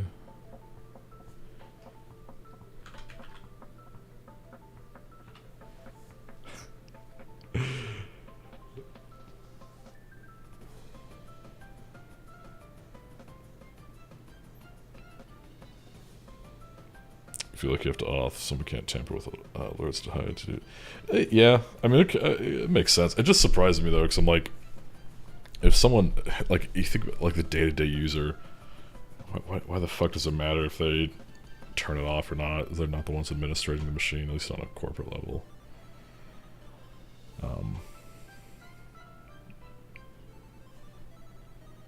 This is kind of fucking crazy. Let's see what it looks like in... This has to pop something to Waza. I would hope. Hold on. Let's see. Events.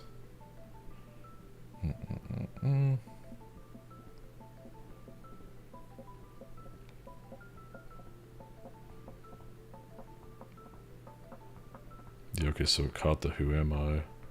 Does it say where that came from?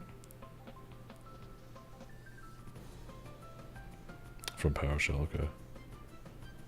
Which PowerShell running who am I would be pretty eyebrow raising.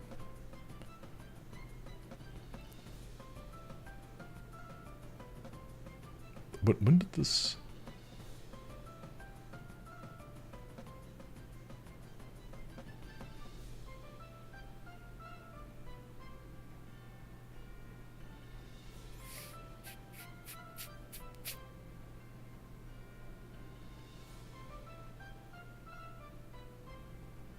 I don't know if this was created by us.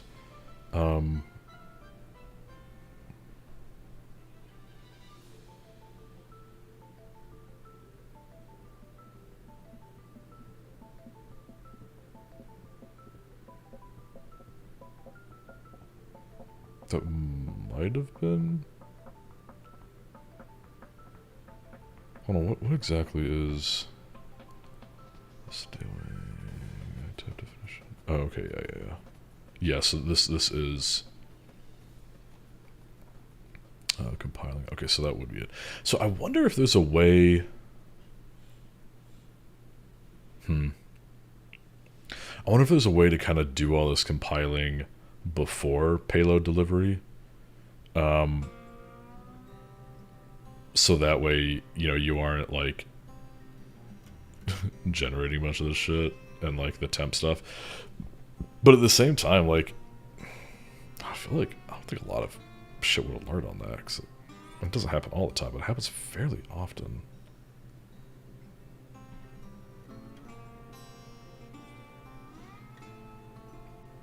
Yeah. But that's fucking nuts. I mean, there really isn't anything in here. So it works in user land too. It doesn't require admin. And I'm really not seeing anything in here that would inherently raise my eyebrows. Especially, like, you know, coming out of just you know, super untuned. I don't know.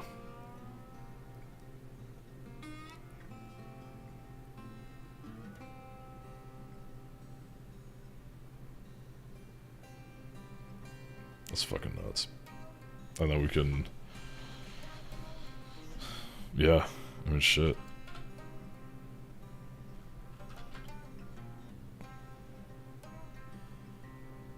I don't know if that actually works.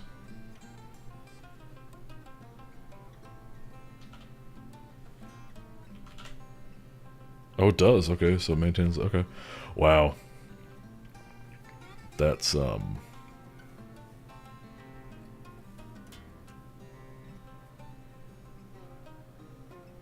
Oh, that's another thing.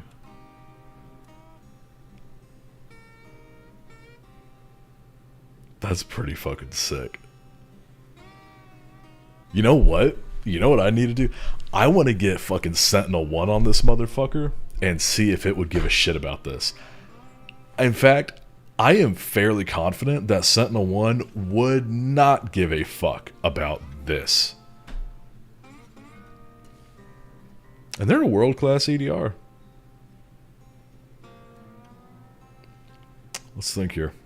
Do I want to set up Sentinel-1 real quick? What do you guys think? Do y'all want to set up Sentinel-1 and fuck around with her, or do y'all want to kind of hop in maybe or over to the GoAd lab? Because this would also be very fun to develop this payload a little bit further into something maybe a little bit more operational, if you know what I mean.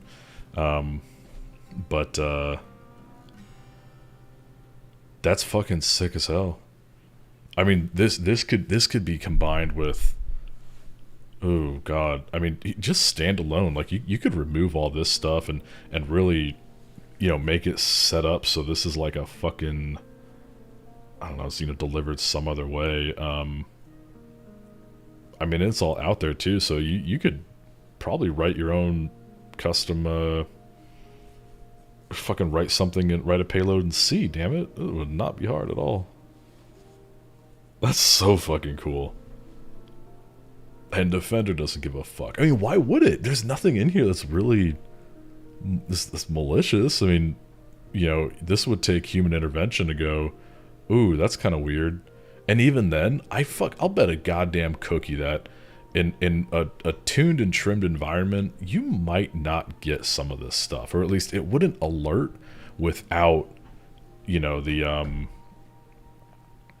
it wouldn't alert without the correlation of probably a custom written rule. Hey, Junino. Welcome. Sent one not free. Huh? What are you talking about? Unless I'm stupid and blind, which is very possible. But yeah. So, man, that's fucking cool. That's nuts. I love that. They even have some AI sim stuff.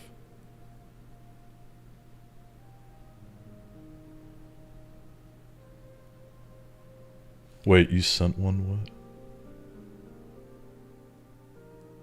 Oh, Sentinel-1. Oh, I'm sorry. No, I have them. Yeah, they're pretty cool. I have an NFR tenant through them, so I have I think access to pretty much their full product line, except for like some of the more kind of crazy higher end shit. It's really neat, but there's a video that the PC security channel did, and it let ransomware encrypt shit on the desktop without giving a fuck. And some people are like, well, it's because it was like going too slow or too fast or this or that. I'm like, the bottom line is it was half written by fucking Bing AI, and it encrypted shit on the desktop. But that's also the kind of benefit of writing your own new shit. So it's like, but fuck, what was the other one? Sophos clapped that shit real quick and rolled it back. It was pretty interesting. Anyway, I'm gonna go ahead and kill this.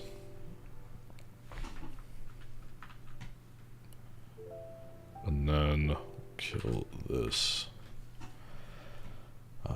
We'll definitely operationalize that more though, because I mean that could be fucking delivered by the fucking implant here too. Granted, kind of if you have an implant, then you're not on a thing. But you know, it's extra fucking C2 channel. So if you lose one, you've got another. So that's pretty fucking cool. So yeah, maybe Friday we'll try to operationalize that a little bit more. Alrighty. So I'm actually gonna terminate that. Yeah, fuck it, we'll just exit that. Okay.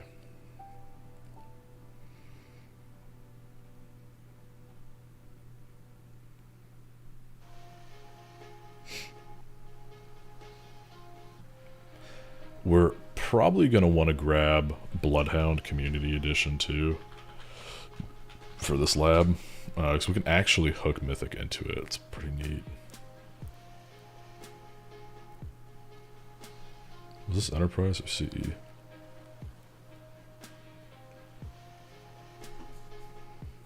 Oh, yeah, we got that.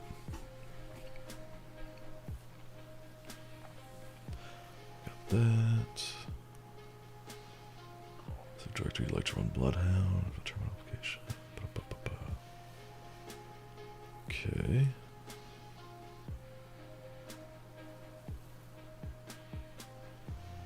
Let's check this out real quick.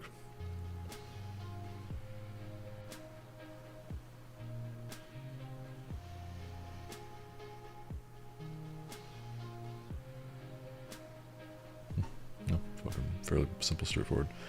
Oh yeah, so let's see, it's going to be on 8080, so let's do this. Let's drop the 8080 that we have in place right now, and we'll recreate it with the Docker thing, because we know Docker is a bitch. So that's going to be what, 9?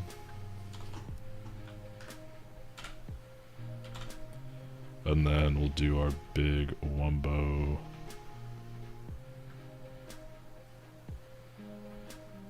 There we go.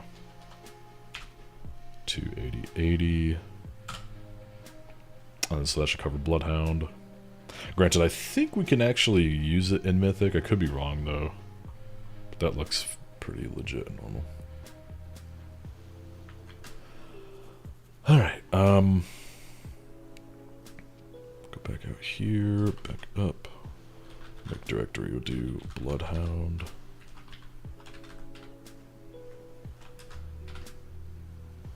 Oh, I'll do... Actually, we'll just make it easy. Move. Okay, should be to, is it Docker? Pose it YML, right? Yeah.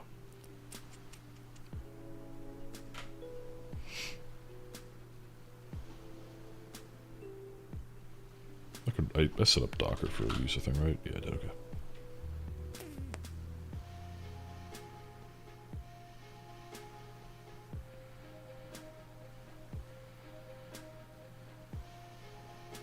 Also, we need to configure the binding here.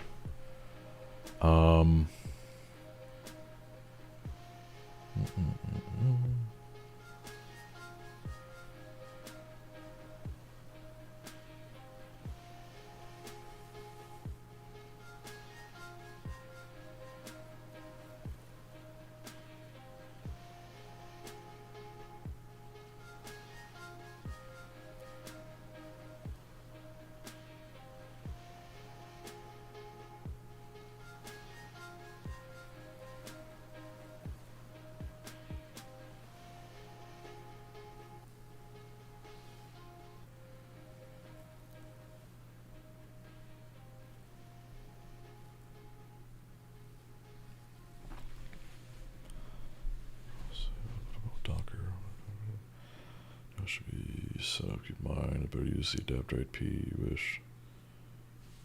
Okay.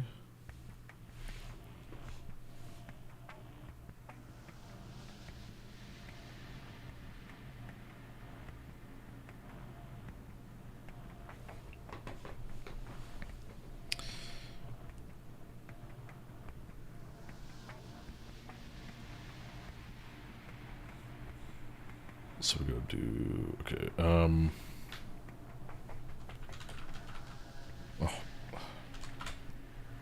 Hold on, let's look at,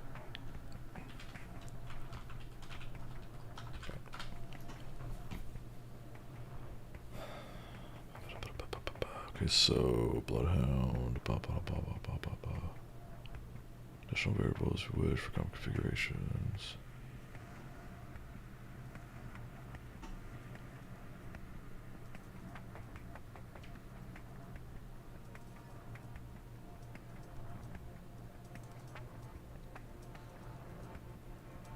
The thing that confused me is they're talking about the env, or the environment variable file, but it's like...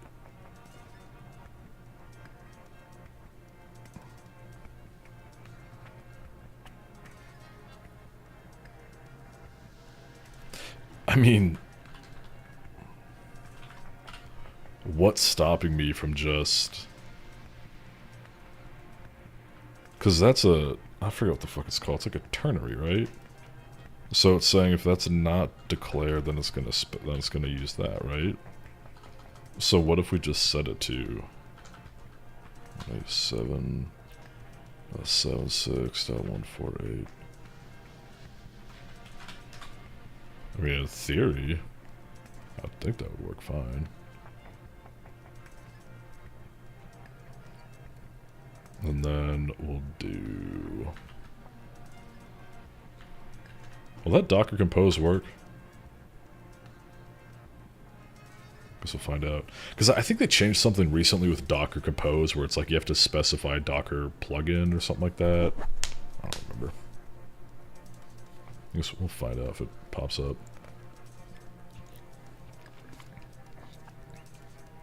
No, nope, it's working.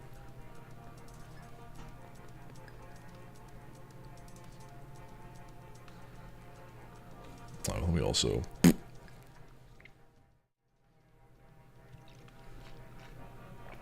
Just in time, because it just spat out a password. I mean, granted, it's fucking locked up anyway, but... I knew it. Holy shit, biscuits, Batman. Oh, I'm gonna have to shut this down and then restart as a... in the daemon, because right now it's in the console. Or in the terminal. Okay, so we got... that there. So, GraphDB.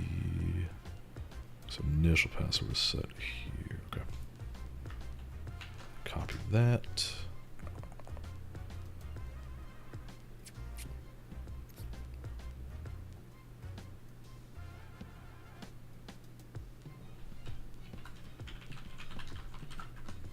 I wonder if I reached out to Spectre Ops if they would give me the enterprise version of a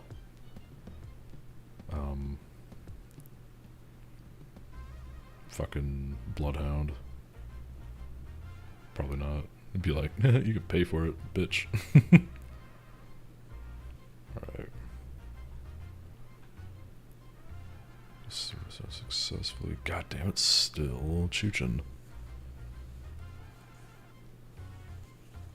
Alright, let's, what I'll do... Actually, yeah, we'll just do it over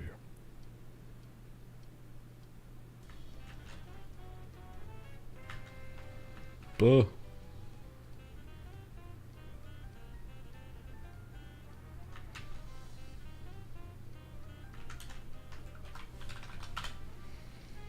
Oh fuck, it's working. Hell yeah. Okay, so I assume I could just hit it with a control C and it's gonna start shutting down. Okay, yeah. I hope that's good. I was hoping it wouldn't just like just like just stop it altogether. Okay, and then so we'll do this. We'll just pass -D. I'm pretty sure I should daemonize it. Yeah, here we go. Sweet.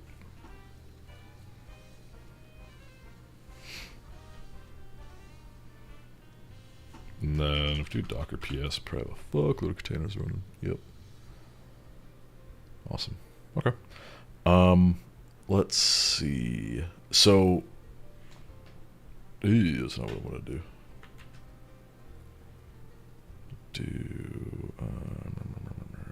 Bloodhound CE. Okay. Fuck, what is this? It's not a payload. I think it's a listener, right? Yeah, so there's a Bloodhound listener. Let's look at the docs real quick. What exactly does it do? Interface to work with external system. Okay.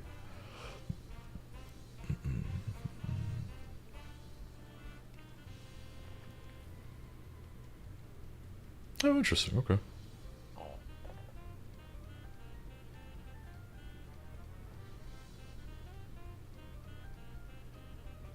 This looks handy, at least. We'll figure out how all it works here. Let's at least get into Bloodhound. We'll get things set up. And we'll create a separate... little fuck. Hold on.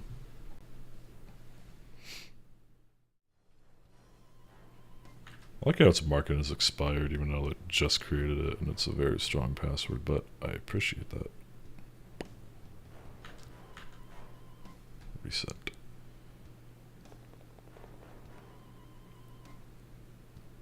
Okay. Out of curiosity.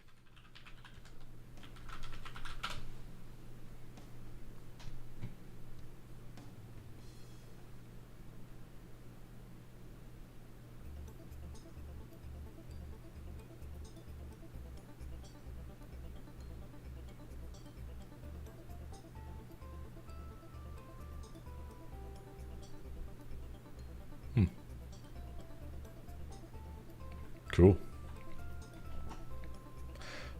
These guys do a lot of really cool shit. I wish I could work for fucking Spectre Ops one day, dude. That'd be a goddamn dream come true. Okay, so we need to... I guess... Collectors. Oh, okay, so there's Sharp Hound.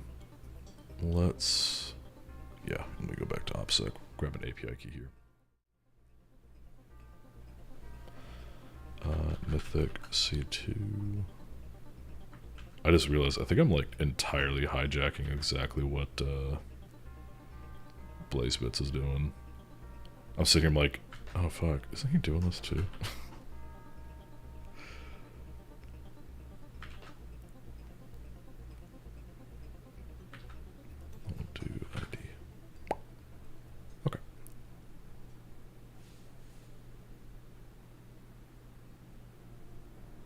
Alright, let me run over to Mythic and get it stuffed in here real quick. That's right, I think, do you create a payload, in air quotes? You do, okay. That's such an interesting thing. You know what would be really fucking cool? Oh, dicks, I just realized too. It's, is that... fuck, is that gonna work? I don't know if that's gonna work. Let me just curl the local host on 8080.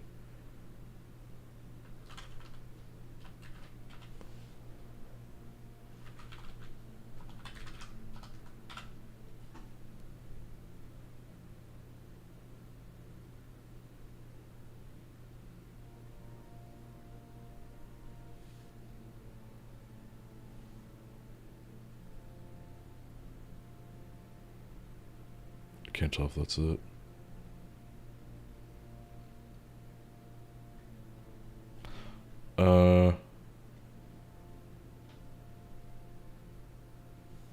Fuck. I mean, fuck it, we'll stick it in there. If it doesn't work, womp womp, we'll fucking tweak it.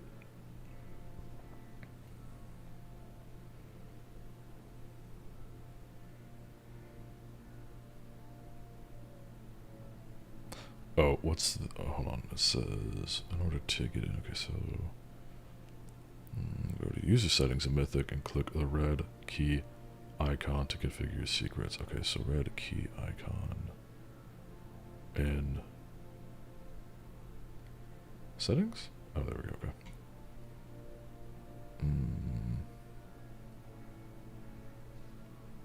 Gotcha. Okay, I see what's going on here. So we got the API key here. And then we're doing the API ID. Right. Also, I have some really interesting kind of cool news for y'all. Um, so this isn't finalized yet, but I got or spoke with what's it called? Faraday Sec or Faraday Sec, and they're actually going to be. Okay, hold on. I need to shift my keyboard. I'm just like typing all this shit. They're going to be hooking us up with a license for us to use their product, and it's not so my. I don't know which license it's going to be yet. I know it's probably a little greedy. I'm really hoping they send us a corporate one, even if we have to host it ourselves, right? That's fine. Because, we get unlimited workspaces so we can use it for cyber info. However, I really would love to demonstrate using this during the GoAd stuff. I think it'd be really cool. And we'll figure out how to make it work. Yeah, we'll see when that happens. So we've got this in here now. How the fuck does this actually work? Because I know there's like a...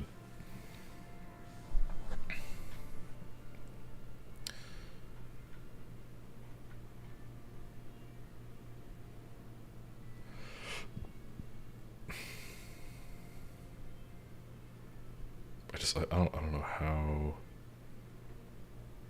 this actually works.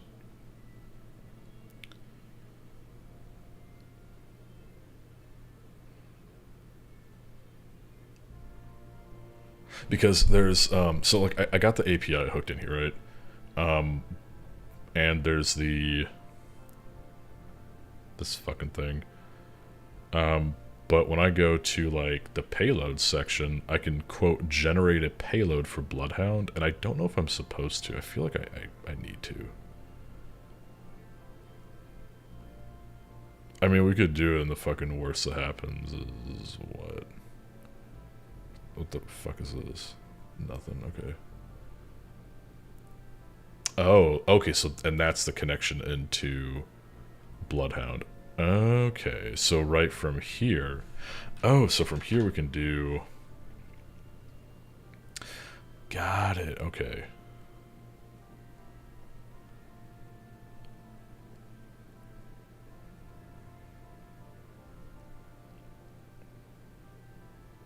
Okay, so it's basically like a separate callback, and then we can do...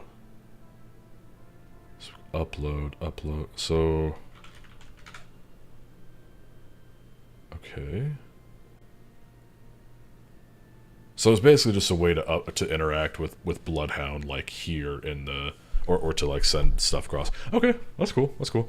So now that we got that set up, let's actually get into this bitch. I don't know how. I never tested that. I figured we'd fuck around with it on stage live. Let me grab the WireGuard things. I did set that up. Where you just like understand what you're doing. I have no clue, dog. I'm gonna be real with you. I don't even know what I'm doing half the time. You'll notice very quickly that hey, yeah, we'll figure it out. These furious files get imported on the RP client. Oh, hold up. So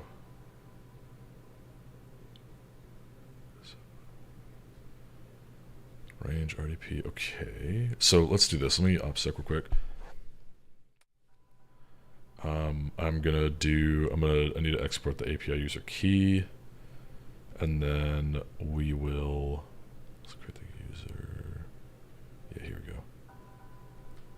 So we'll take this, we'll add a little space at the beginning so it does not get saved to the bash history, because we're smart like that or something. Paste that. Okay. And then go ahead and clear.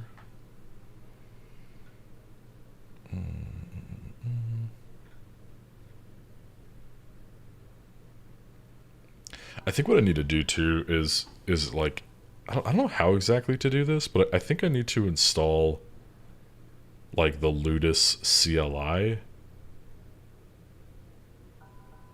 Oh, the easiest way to interact with Ludus over WireGuard is, which allows to talk with you directly. Okay.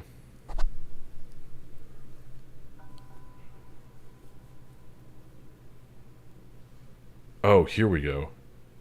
Here's how to set up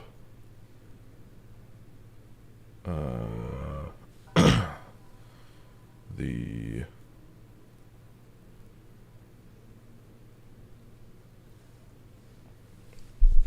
using the Ludus client to create Ludus user locally. Actions modify Ludus root or host as root. Must connect to that service. Okay.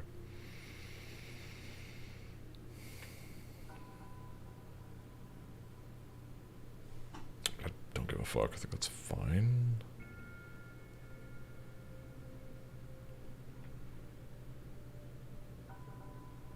I've already got a user. Who the fuck cares? Okay, let me do this. Let me grab the. I guess I'll just grab the Windows binary. Let's see. Let's make it simple since we're going from here. AP64. Is this the installer or just like the binary? Seems like it's just the binary.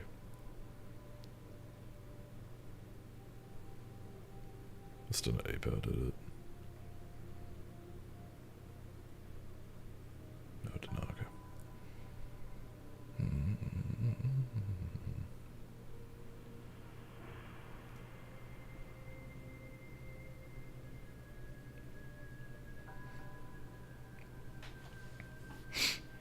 Or move the binary to my path. Fuck, what's the path? Echo.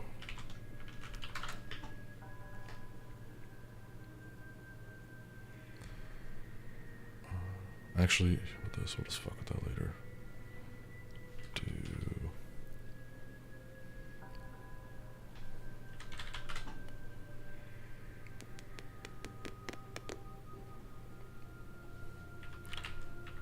This client.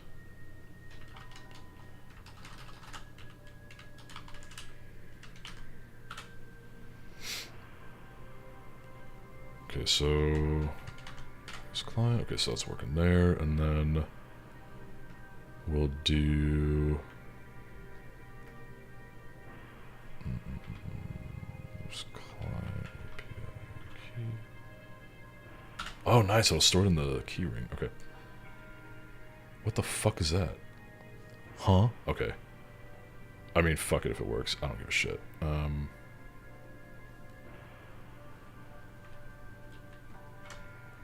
API key set successfully.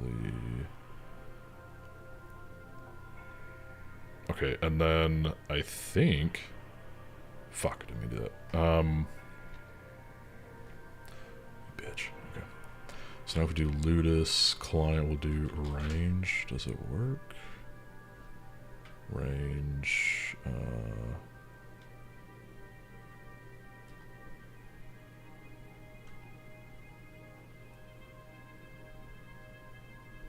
List? Holy shit. Okay. Hold up. Let's do this. Let's CLS. Okay. This is kind of cool. Okay. So we can talk to our range and do all the fancy shit from here. We don't have to worry about Mickey Mouse bullshit. So do Ludus range RDP.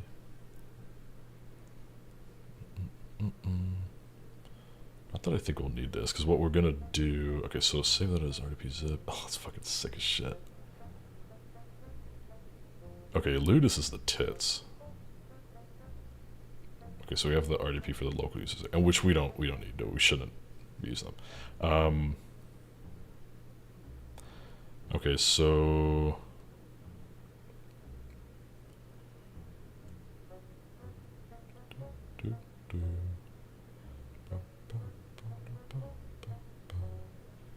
I assume the Ludus servers can connect out to the internet. I hope so. We'll find the fuck out. Good as a follow RDP. Okay.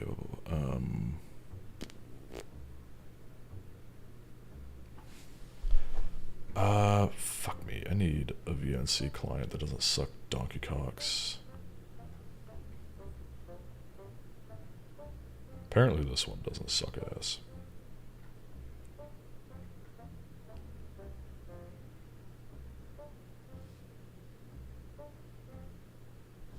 This actually does not look too bad. I assume you have Windows binaries? Fucking hope so.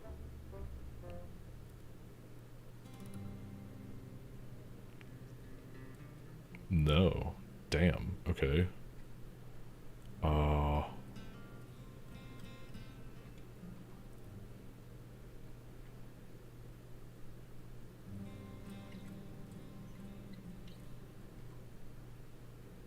Oh, it's a Linux web remote desktop. Oh, web remote desktop. Oh.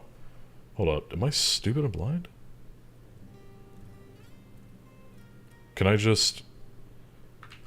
I should be fucking sick if this works. We'll do... What's the fucking IP there? Yoink.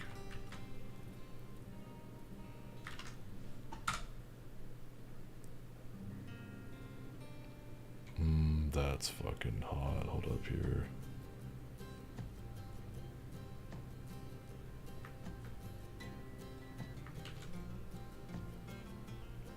Yeah, oh, Cali password, okay. I was like, what's the fucking username, though? Oh, okay, that's fucking cool. Let's fucking go.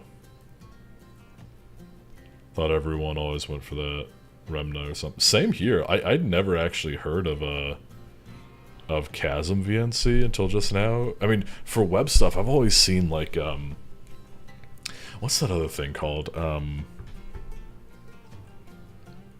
Guacamole, I think. That's pretty good. I've had good experience with guac. But I mean,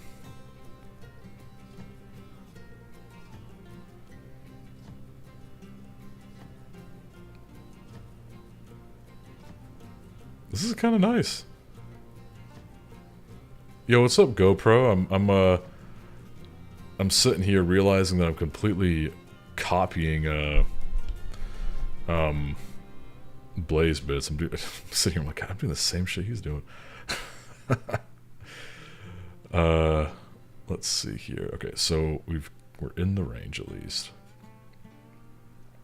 I've been wanting to do this shit forever, and then I've got a laptop that was powerful enough to run this, and I was just sitting around. I'm like, fuck it, let's make it happen.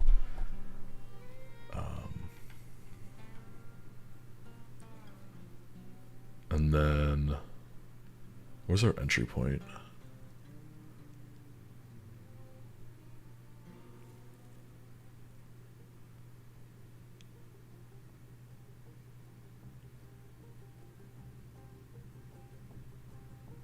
I have no clue.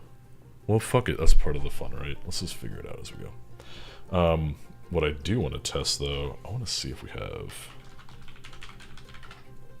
internet access. Damn. Let me see if I can get it connected to the internet, because I would really like to be able to use the Mythic server that we already have set up. I don't want to fucking set this all up again. Even if it's just like no inbound, just purely outbound, that's fucking fine by me.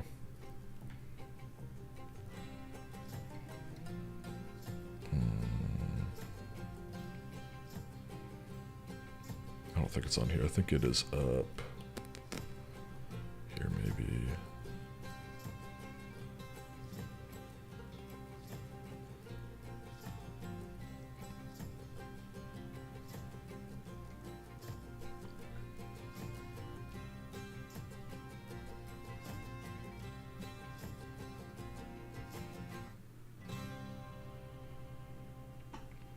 What I'm gonna be real, I kind of want to use this at work.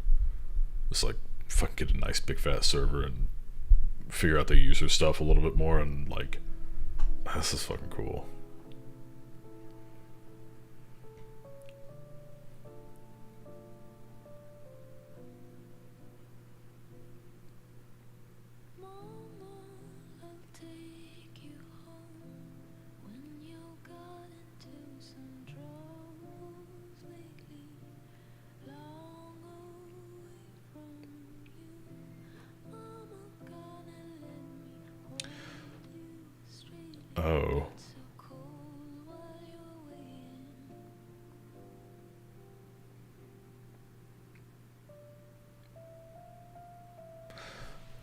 So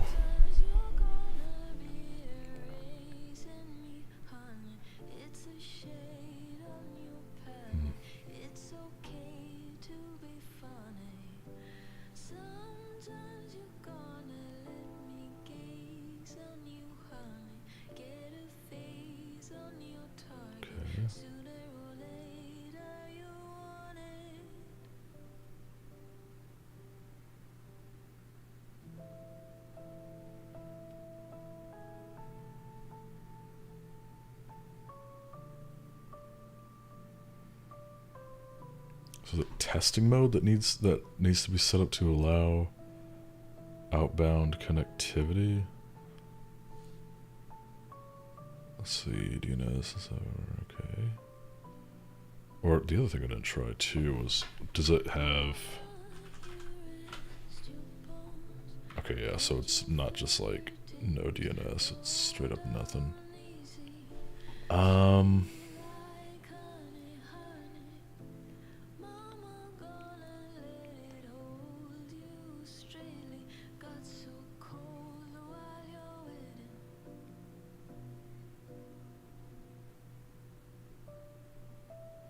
Hold on.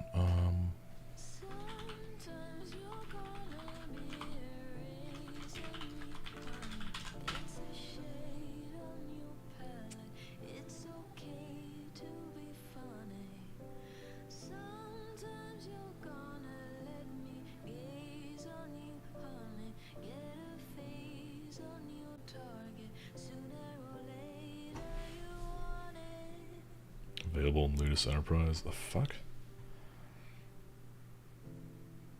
Oh, I see what they're saying. So they're saying like route out to like cross region. Okay, I must be missing something here.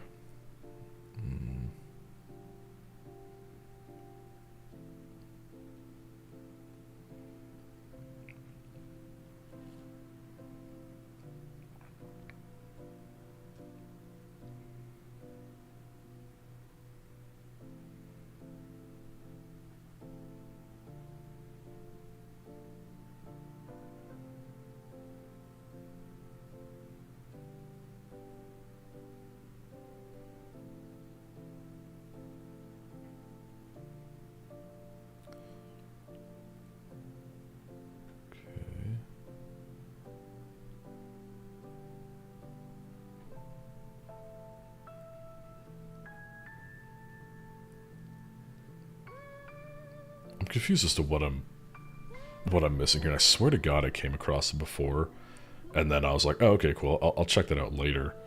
And now I'm sitting here like, damn, maybe I should have fucking read it back then. Because I don't really want to enable testing mode to get to talk outbound, but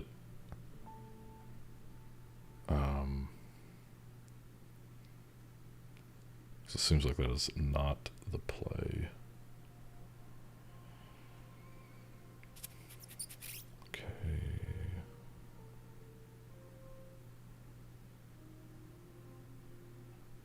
Check that out just in case. Okay, blah, blah, blah, blah, blah.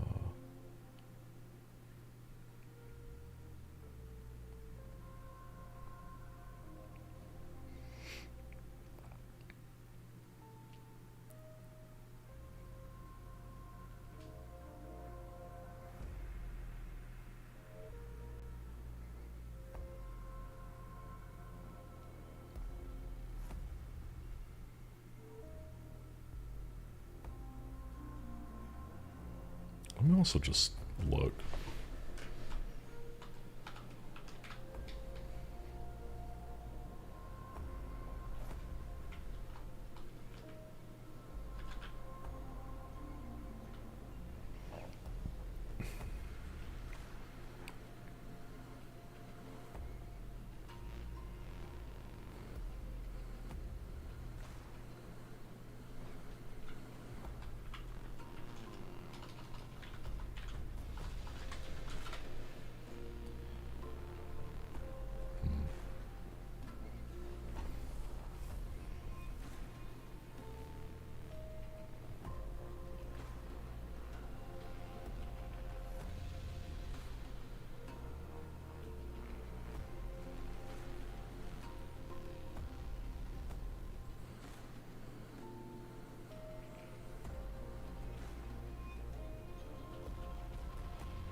So see here in testing, block internet is false, but what if I just want to allow internet just right off the bat?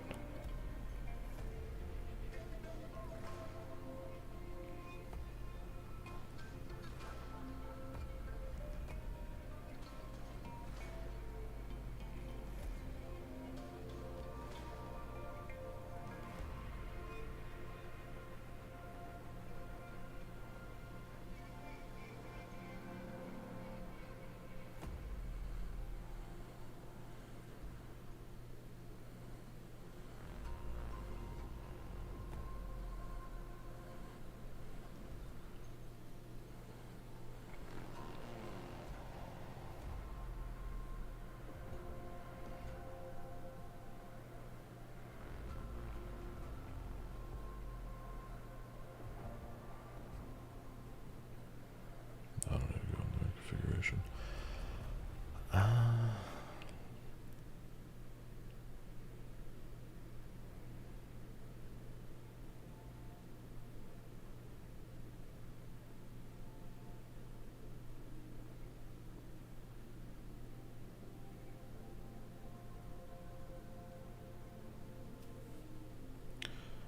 By default, all traffic is allowed.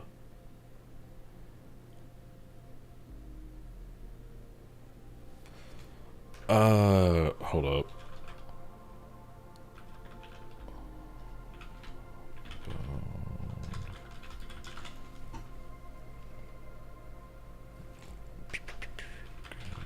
Directory.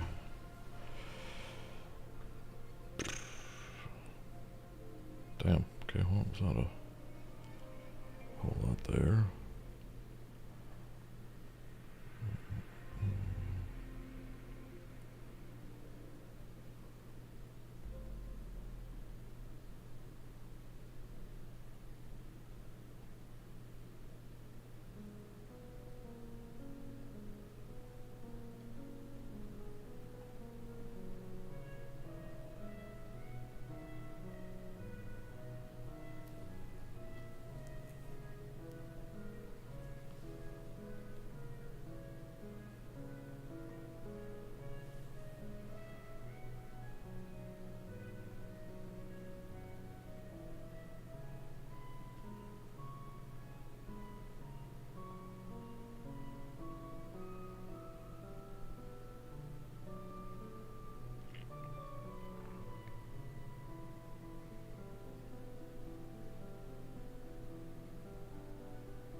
I wonder if, God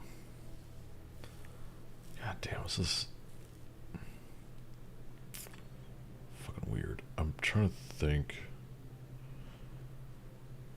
Here we go. No, here we go. look at the default config here, because I'm wondering if... I wonder if this is why. Maybe by default, it should allow an outbound connection, but then again, the other stuff I'm reading makes me think no. But the DNS server here being forced, granted, if it had a DNS server, I'm sorry, if it just had a network connection, I should still be able to ping quad 1, and I can't. So there's something up there. Something's just blocking it by default.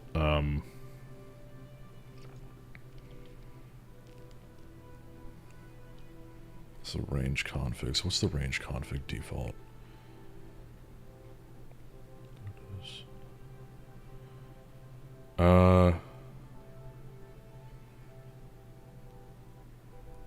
Let's do this.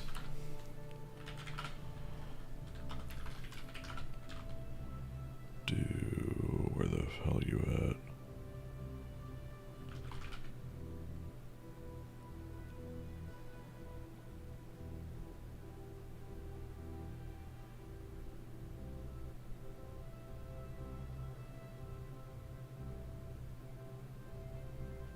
Wait, where the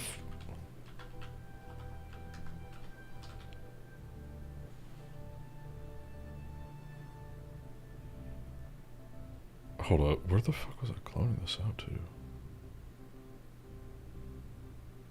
Bad sector labs,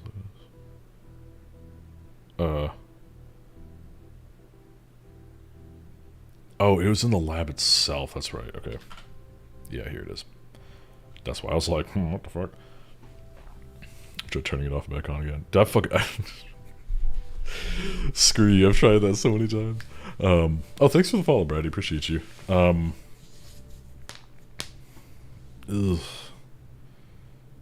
Where's the config by default? So the templates are in here. Because the config was just set. Oh, fuck. Ludus. Nice. Okay. Oh, that's for that. So I need the whatever. No fucking matters. Like it's publicly accessible anyway. Okay. So, in theory, if I'm understanding this correctly, in theory, what I could do is I could pass. Okay, so we got Ludus here, so that defines the range. And then this one defines the network rules in the range. But this is, so it's optional by default, all traffic is allowed. Bullshit. Yeah, so by default this is set to accept.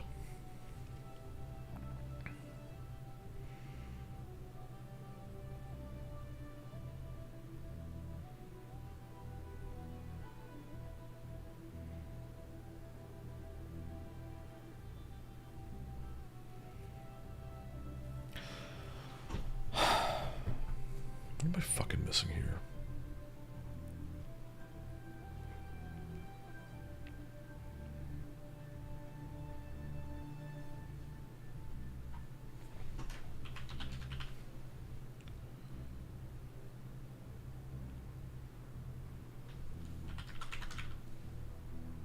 Templates cannot connect to the internet. Let's see here. Well, the template, I think, can connect just fine, because they all got set up.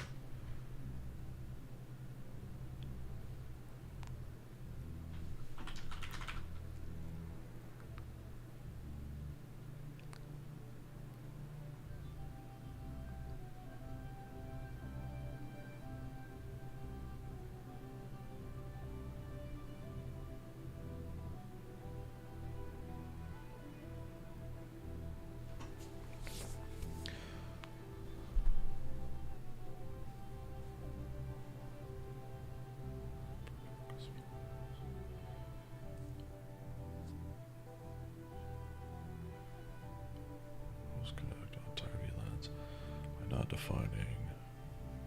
Okay. Ports key is optional, and if omitted, all is assumed. God fucking damn.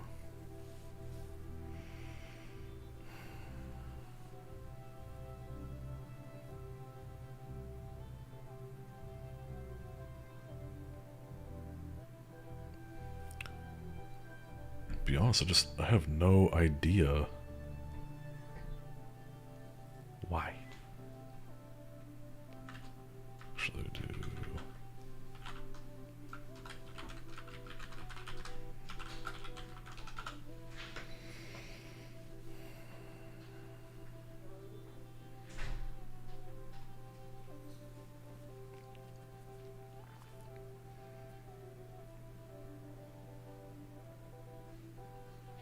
Got that there.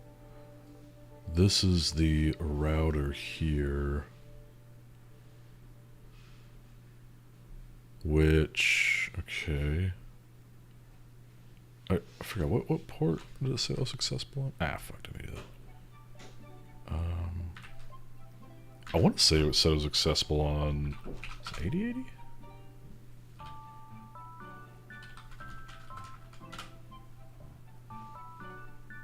Go burn in hell. Maybe it was 443? Maybe it was 8000? Oops. Damn. Let's see, router.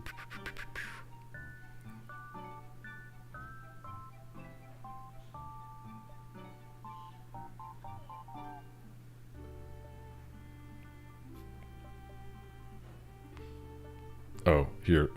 Wait. By default, okay, so by default it has this. For basically, you know, not testing the RTL filter on following rules.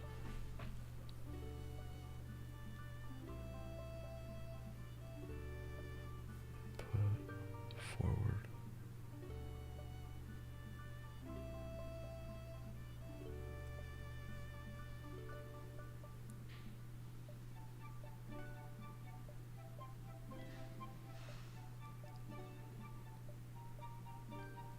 I hate this. I feel like, I mean, I get why it's locked down. It makes sense. I feel like the only way to really easily get the outbound network connection is to do testing mode, and I don't want to enable testing mode.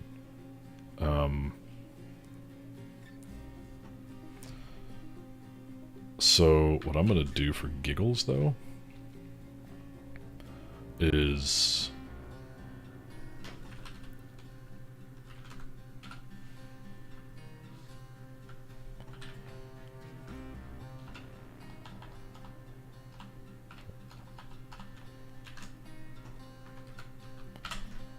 even though it says that that is the default, just to make sure.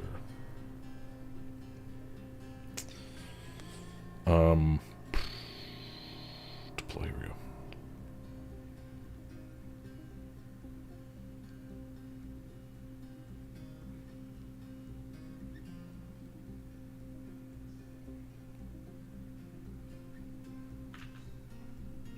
That should also already say, so we'll do, oh. We can do it from here.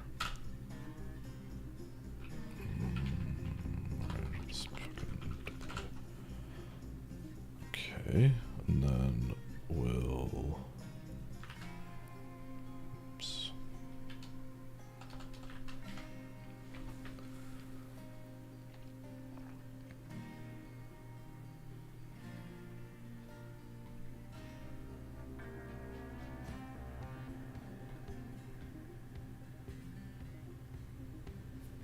Okay, so it might actually be working now. We'll see.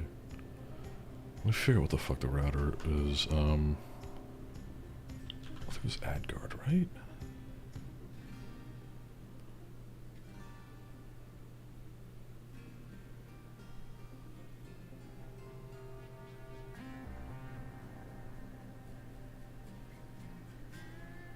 Fuck. Here we go. This is running on 3000. Okay. That was kind of not close at all. Was it HTTP? TP? HTTP. Okay, let's drop. There we go. Admin password.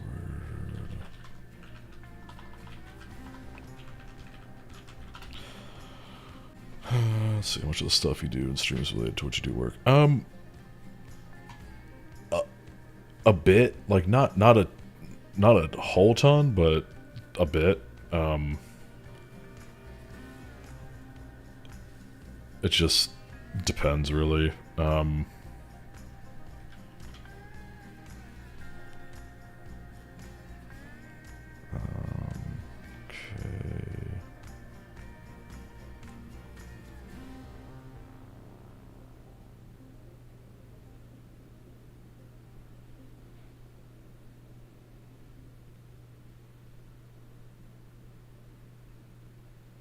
Snapshot files, block files, okay.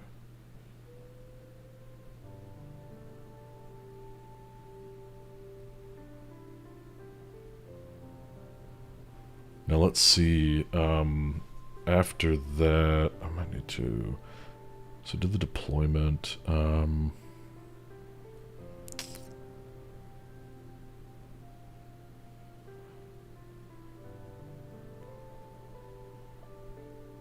I don't think we'd need to touch anything else. So fucking see. Yeah, I mean, so, yeah, some of it definitely is related. There's also a lot that kind of isn't. It's just stuff I do on my own time to, you know, upskill or do whatever, to be, you know, for like, doing whatever with, just stuff at work, learning it so I can, just be able to think about things differently and approach things differently.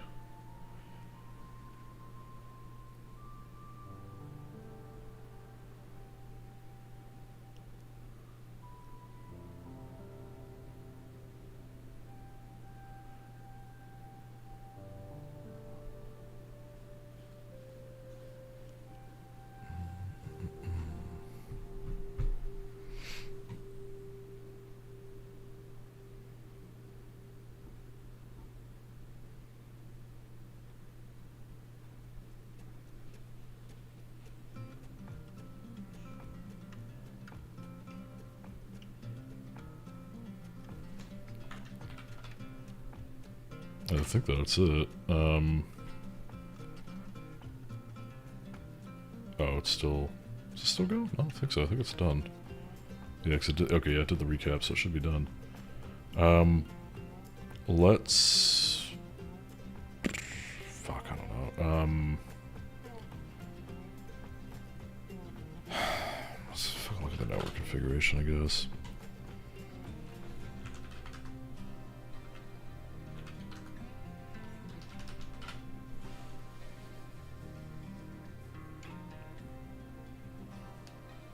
Okay.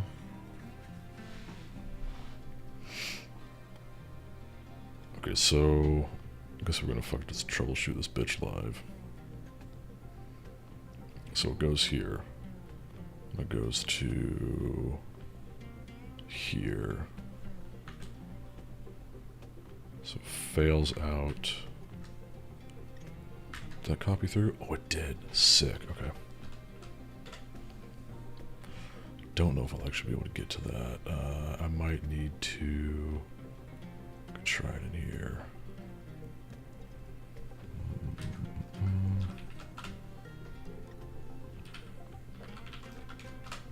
Okay.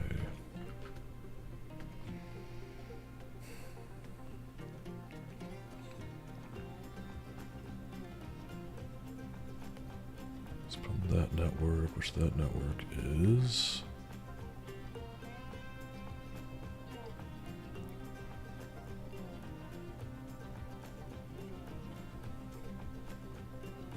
Here, 68137.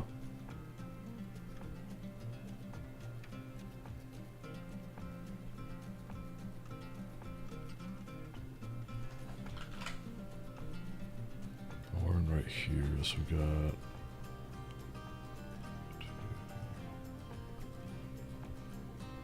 2168137. 137 right here. And that is the Ethernet. And then as far as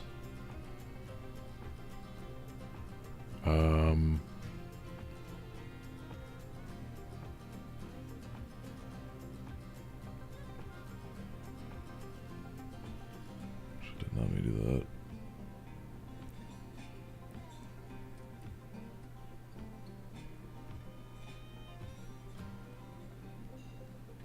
Output policy, accept.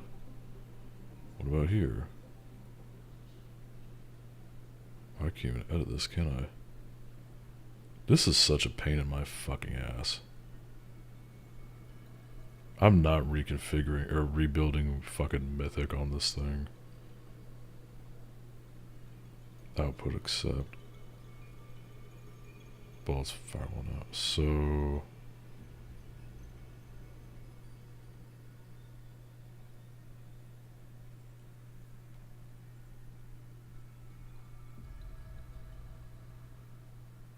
I just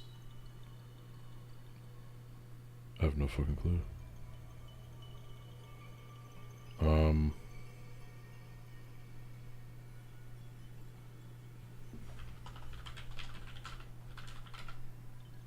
Just fucking reboot it, see if maybe that fucking solves it. I doubt it will, but do they have a Discord? Because I can't be the first person to fucking ask this.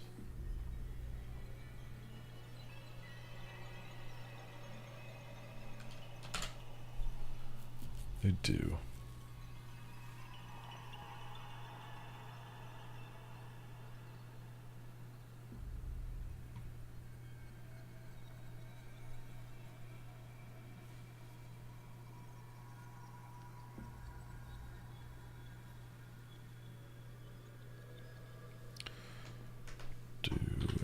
Just search internet.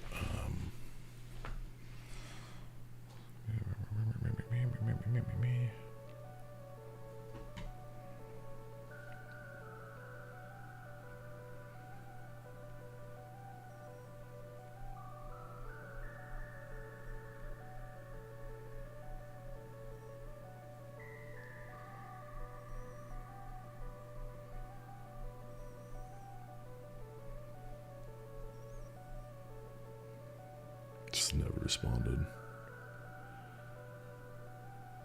I mean, fuck, what does this say?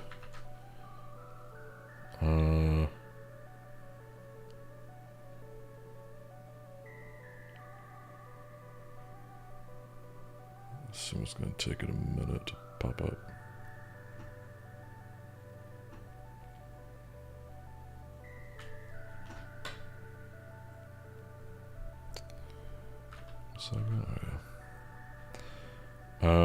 Fuck it. So we just run that here.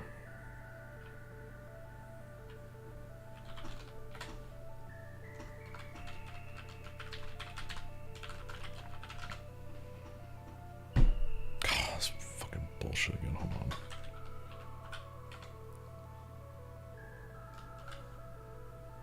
Oh,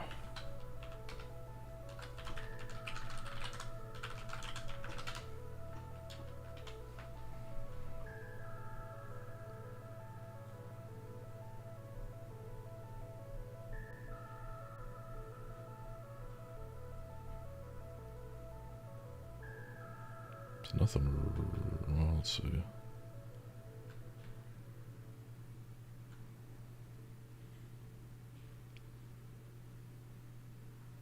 Interesting. It almost seems like something upstream from DNS mask is just like not working.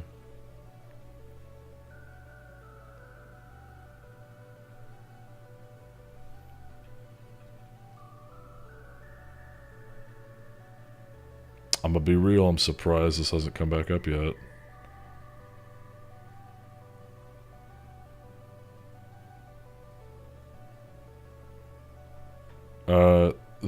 This is... So It's Proxmox on top of Debian 12. But this controls so much of it, I'm like, I don't fucking know where it's being a clown, you know?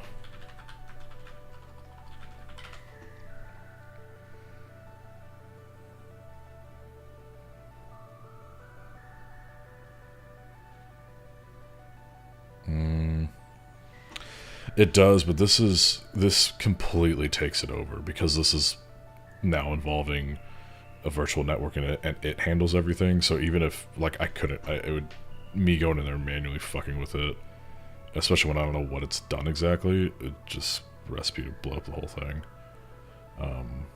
But now I'm wondering why the fuck this ain't running the damn... You little hoe. Status, what the hell is that thing called? Chasm VNC. Failed.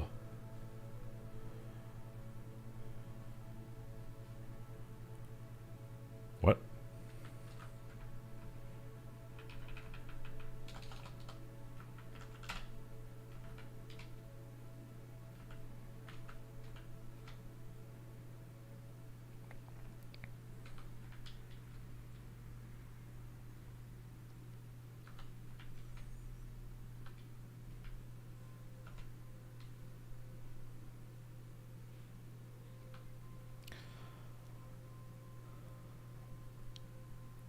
Why is this so jacked up?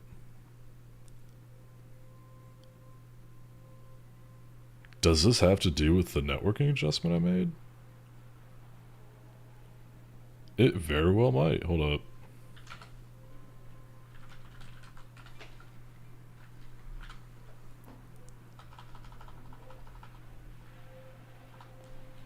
Here, let's revert it.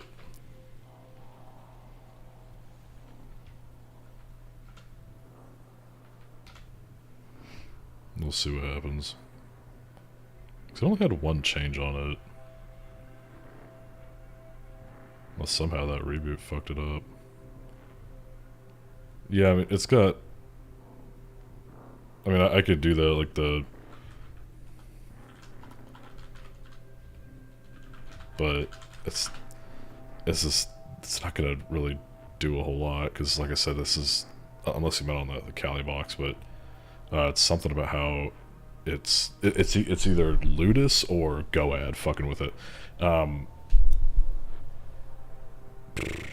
Because the other thing too is it gets to the router for the lab, and that's past the router that it's failing. So I guess we could try to get on the router and see what's going on, but like I said, since everything is programmatically controlled, I'd rather figure out why programmatically it's not working than fix that.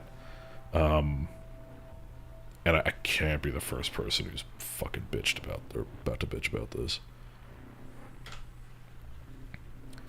Do some weird tunneling with virtual devices.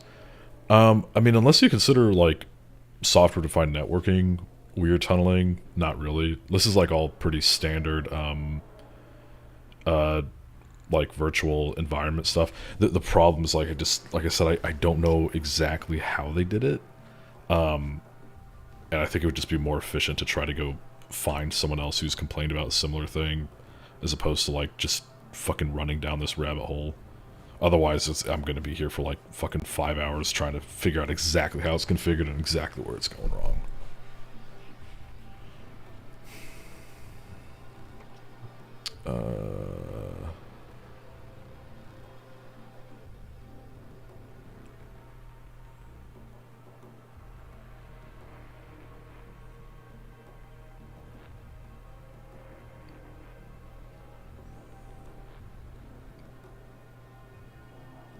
Oh, interesting. That's right. Hold up. Let me see. Wait, how is this? Okay. Interesting. Yeah, it's completely failing. I mean, it's getting an IP. It's not like that's getting fucking... What is this? What is this saying here? Gateway. Just gonna get around it even when I comment out the code of the game there. It's the gateway. Okay.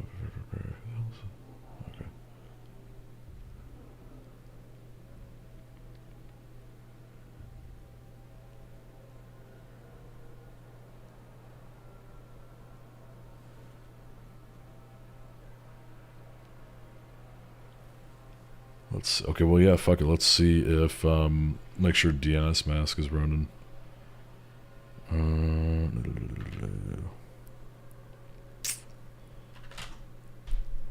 Yeah, it's active. Oh yeah, I mean, fuck, we checked it before. Duh. Let's restart the whole lab too. Honestly, fuck it, that might fix something. Nothing really. Okay.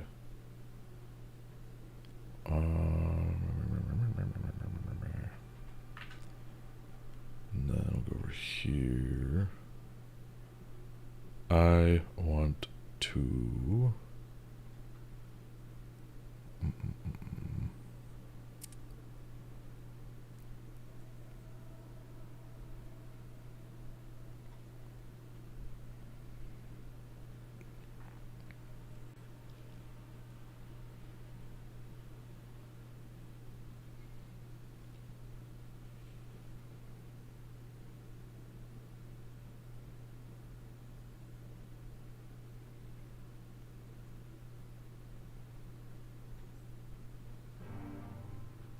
I assume power.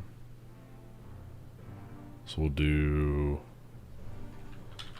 just power. Oh, fuck, I need to.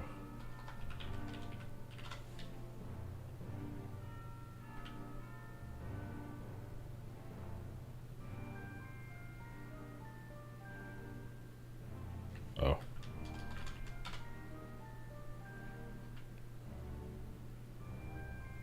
Oh, just saying like that? Okay, yeah. And then we'll do Evangelist. So it's should be shutting down. Oh, users router VM only allows traffic from the user's WireGuard IP. The user's router VM only allows traffic from the user's WireGuard. Fuck, I must have completely missed that. Where'd you see that? Networking, I guess.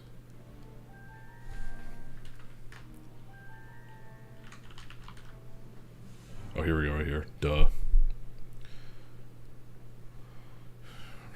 Okay, set up, turn on it, as always. Sign stack IP. Okay, blah, blah, blah, blah, blah. Your mom. As always allows related to traffic.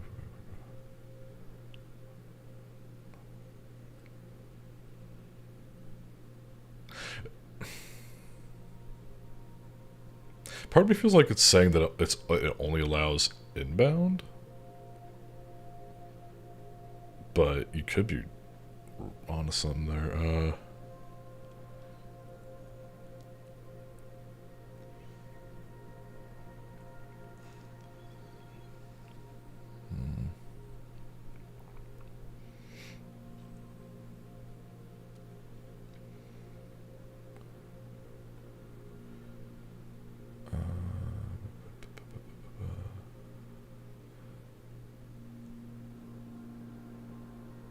I wonder if I need to edit that.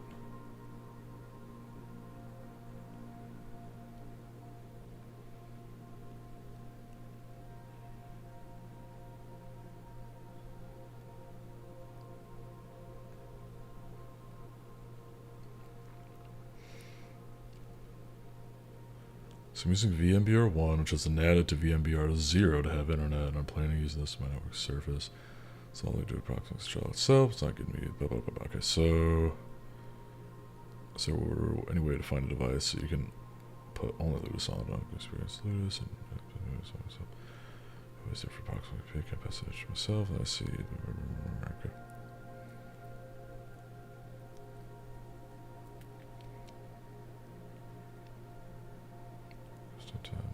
use that range was conflicted with the host. Okay.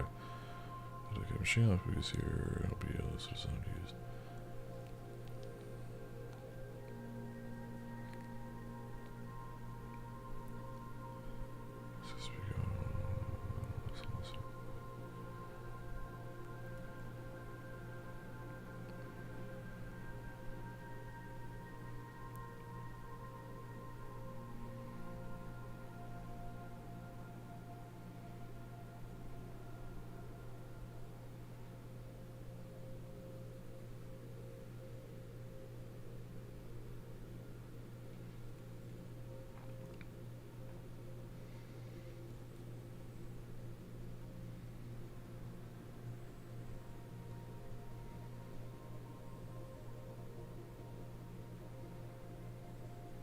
What's this guy saying?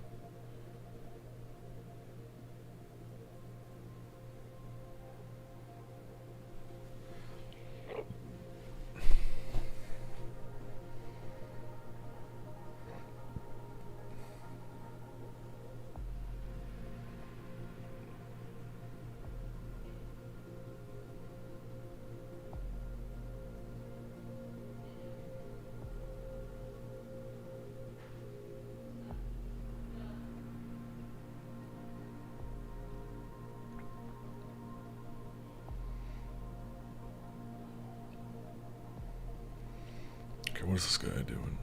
So he's got all the fun shit. Okay.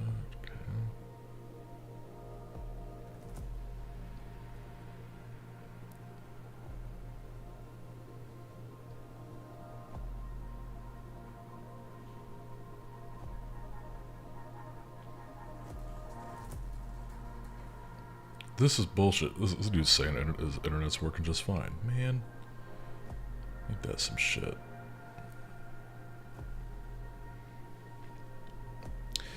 I also wonder if it could have something to do with the fucking goofy ass setup I've got going on here.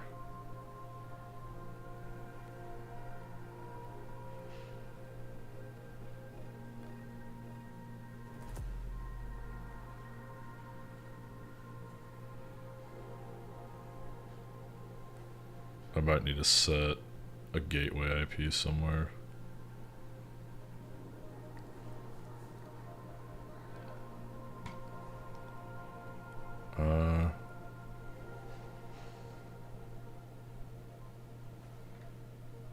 Where do you fucking set that config?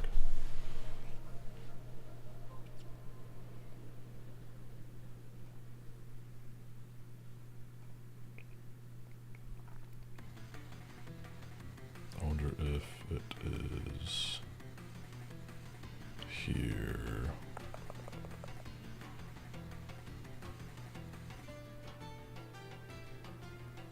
Where the hell are you supposed to set that?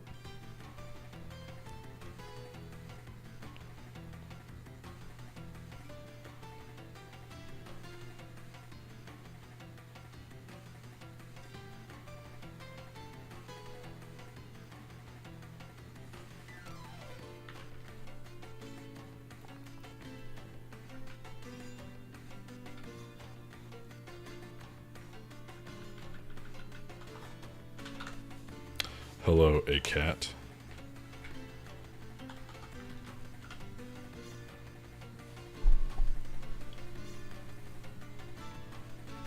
Actually, what did that dude say?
See, because this guy's talking about, like, inbound internet, which I don't give a fuck about, but I'm wondering if, in this case, I need to do that.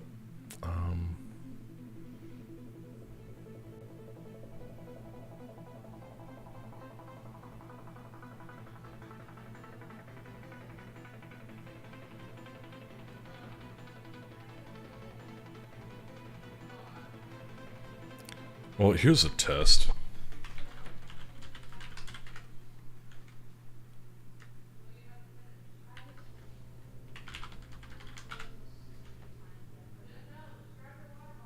That's why. Okay. So, I'm able to connect to it. It's not able to connect out. So that's where the problem lies. Motherfucker. Okay. I feel like I have this goddamn issue with this every so often. I can never remember what the fuck I do to fix it. Let's see if this works.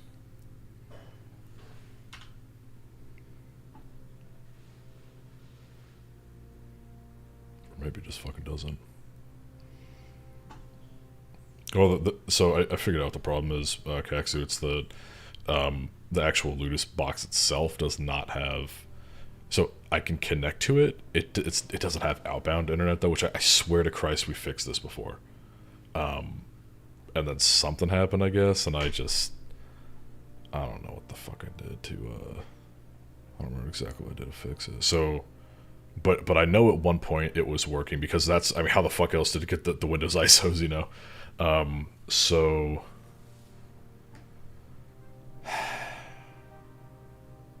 Because, if you remember, I think we fucking did this diagnostic bullshit, and it somehow fixed it automatically. And I don't remember, like, what the fuck it did.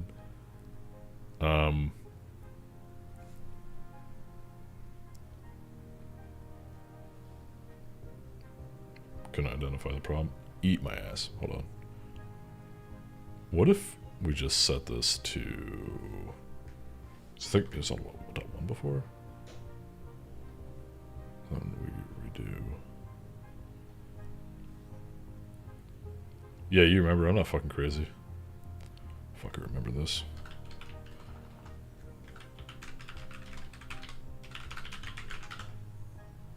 Okay.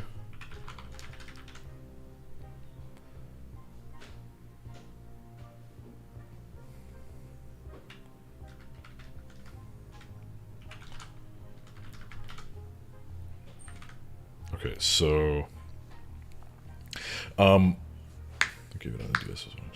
So the DNS does not matter when you're just doing, like, if I'm trying to ping 1.1.1.1, DNS is not in that picture. So that's why I'm like I'm ignoring the DNS, is if I can at least get it to ping that server, ping outbound, then, you know, we can go from there. We've at least got a network connection. But that's what I'm trying to do, is at least establish the network connection, and then we can worry about the DNS piece later. That's fucking easy. It's just the initial, can you talk to someone outside is the bitch part. So what I'll do though is I'll switch this back, 'cause I don't remember the exact let's see. Because if I just set it to DHCP, I guess the question would be, let me get into my fucking router real quick. Oh, let me also plug my phone in. It's about to die.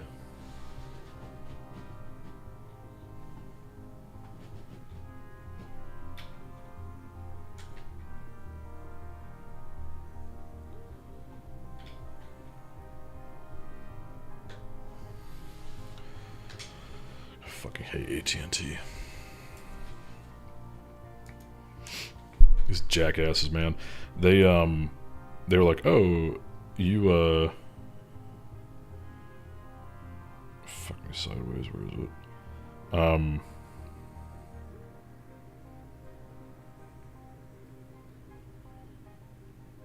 I have the option option air quotes to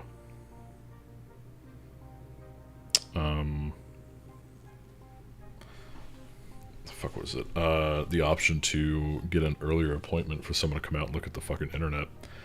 And whenever I do it, it's like, nah, we're just gonna error out.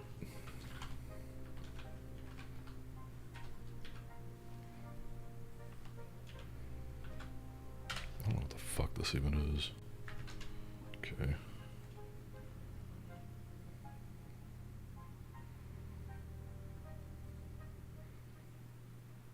Oh, I should have grabbed the MAC address. Where the fuckity fuck even is this? Or is it not going to show up? I wonder if it actually wouldn't show up. It wouldn't be would it be a pass-through? I actually don't know. 713. Okay, let's try some real quick here.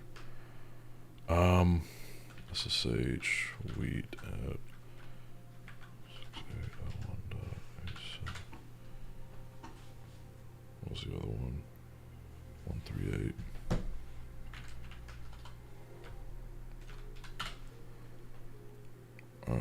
Bitch. Could just be a quick disable account to 10 enable. It could be. The problem is I think Proxmox kind of changes how the configuration works a little bit. I could be wrong as fuck.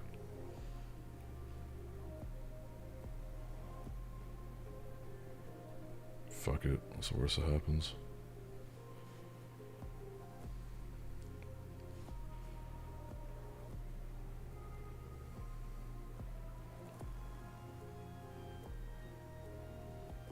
Just don't have any of the devices here.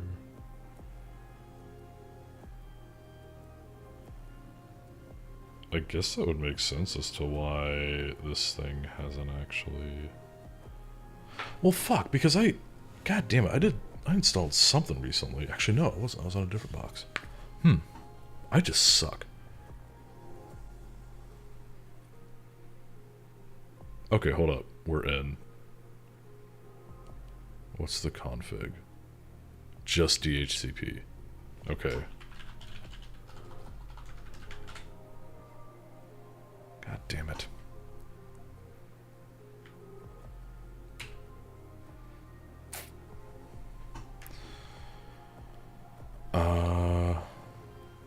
Interesting, but we were able to get in. Let me fucking refresh my device list here. How's it? It's not DevBox. No, it's not DevBox. DevBox is the DevBox.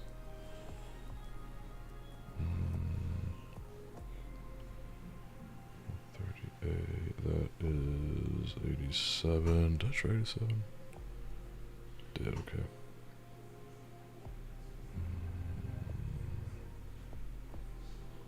Refresh, you dumb bitch.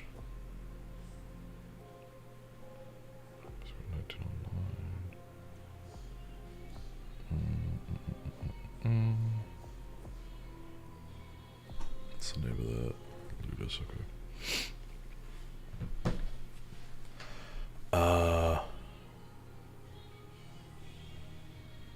Fuck, I'm gonna hit it with this shit again and see what it does. You bitch.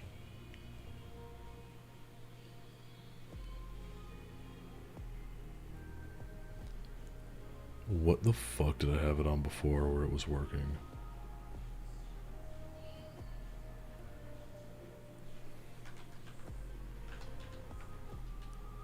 Was it 249? Maybe this is all I gotta do. Fucking who knows, right? What did I set that to? Was it 249? I just said it and I already forgot. Welcome to my fucking brain. Interesting, it's got a Pippa. Wait, hold up.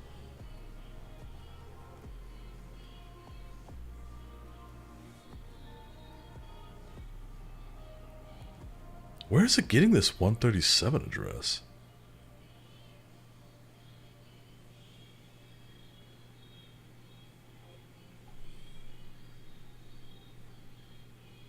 They're 137.1, so 1 dot.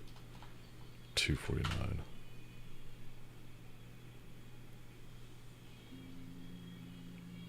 Connection refused.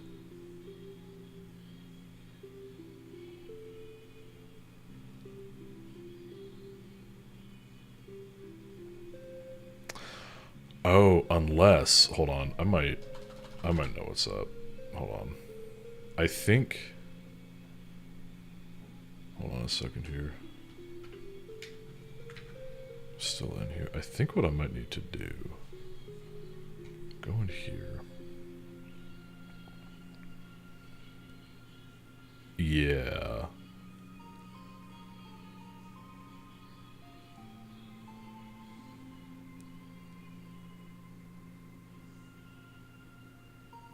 So that's where the 137 came from. Okay, so where did it get that?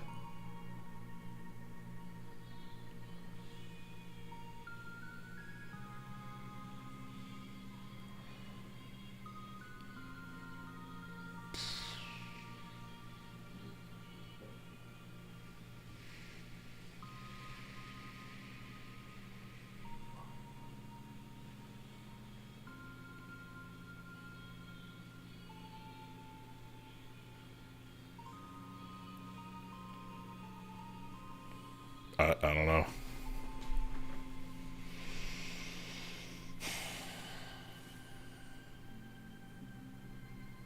I really don't know.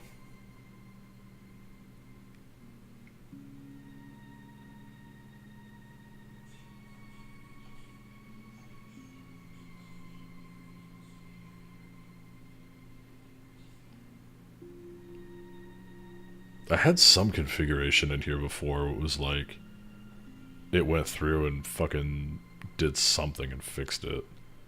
Not 6, 8, I don't even remember what the fuck it was on before. 128, okay.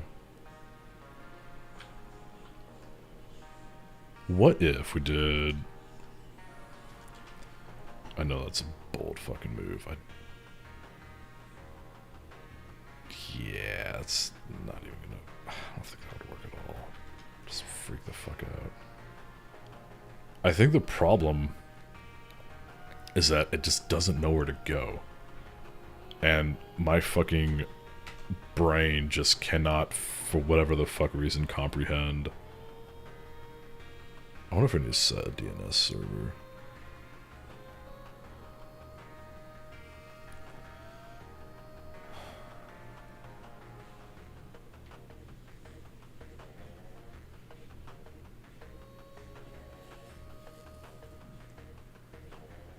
Get the guy after lunchtime.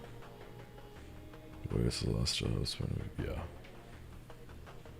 That's a fucking good idea, actually.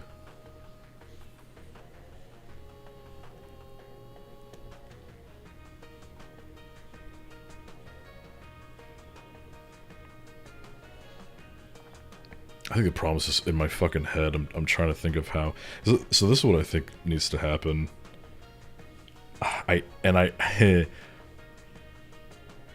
It's this right here. So this is the hardware network device, right?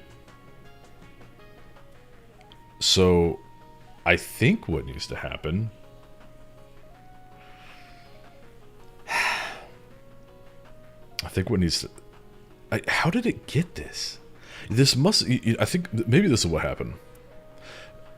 It connected. But again, how the fuck did it have outbound networking then? Because it downloaded the Windows. Where the fuck else would it have gotten the Kali shit, you know?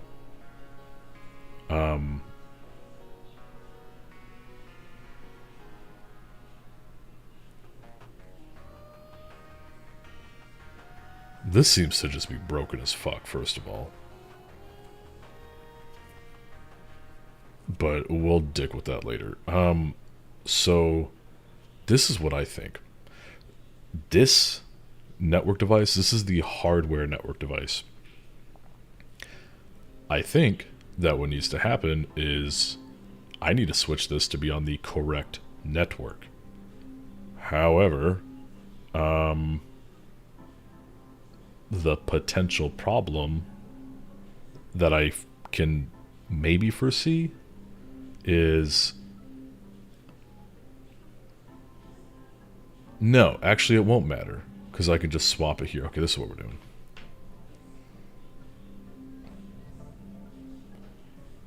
Put you there.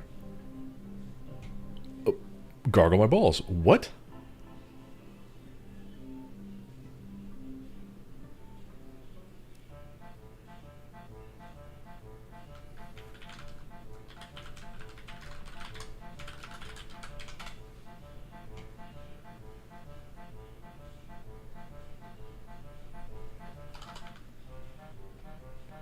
Damn right. Okay. This is what we're gonna do. We're gonna roll some dice here. I think somehow, like I said, it just confuses the fuck out of me, because if somehow I was fruiting around and maybe did something out of order and you know, caused it to take that address over what it should have, why the fuck did it work at some point?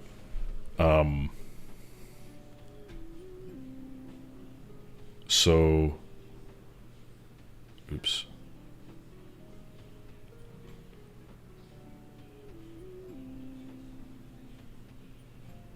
Oh, I was like, why aren't you... Okay, we're going to cross our fingers, because this will take us out here, and then hopefully we can come back right here. Assuming we don't have a conflict. I should have checked to make sure there isn't already an IP sitting on there. Let me look at the DHCP leases. I'll just fucking exclude that. In fact, I just need to actually exclude a whole range and a whole upper range. Make it fucking easy. Since I have to use this stupid fucking dildo of a fucking modem here.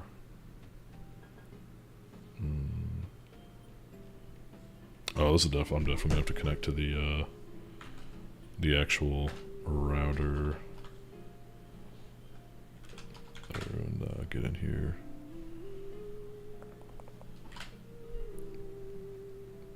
Or is it .1? No, I mean like literally .1.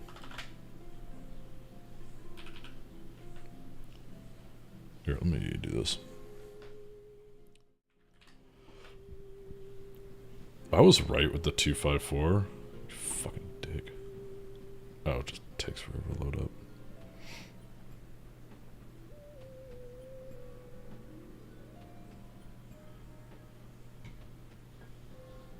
Okay.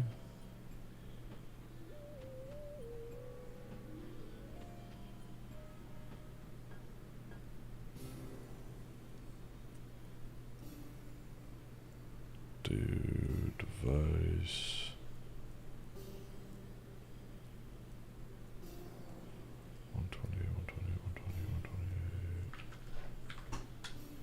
Because we got nothing on 128. So let's go over to this little bitch. We'll do 128 and do 6, 8, 1, and see if it chooses.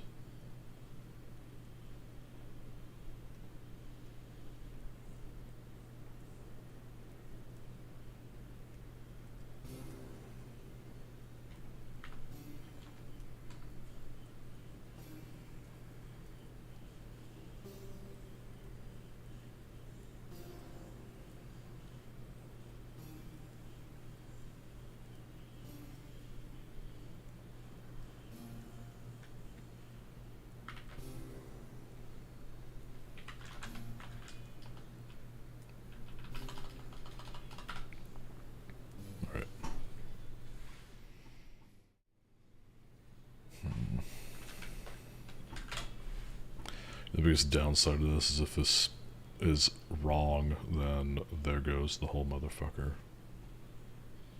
And it's going to be a massive pain in the ass to redo. And I'm probably, it'll make me likely just say fuck it and figure something else out. So if I just come get, I don't know.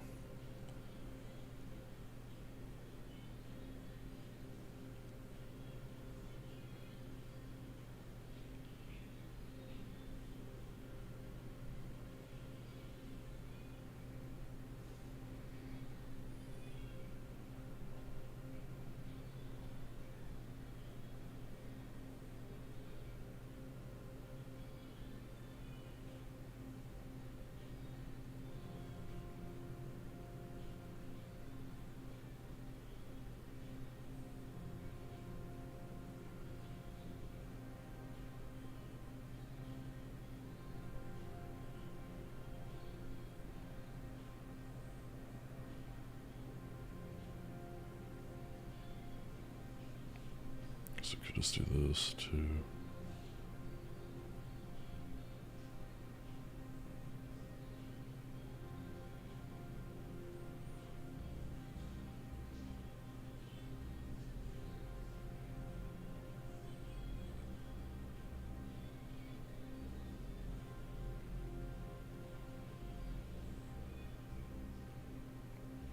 I just don't understand where this 136. I mean, actually, I guess it makes sense because it was only going through there.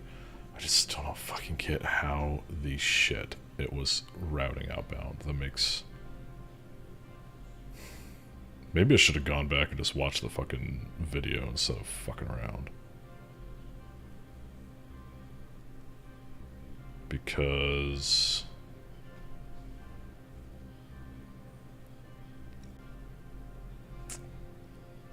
Yep.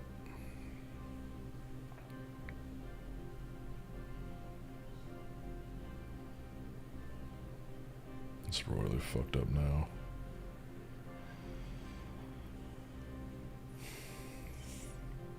But that just makes no sense because that is the...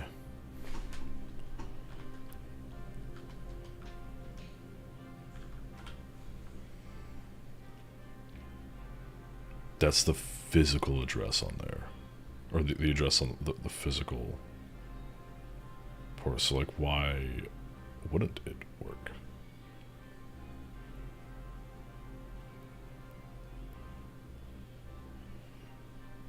God, this has been such a fucking boring shit stream, I swear to God.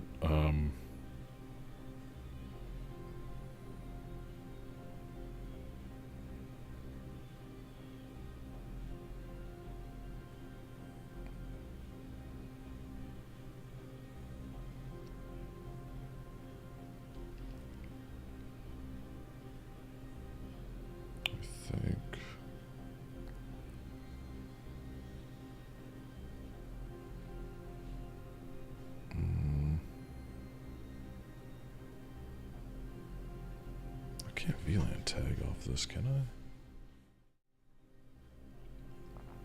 Fairly certain I can't.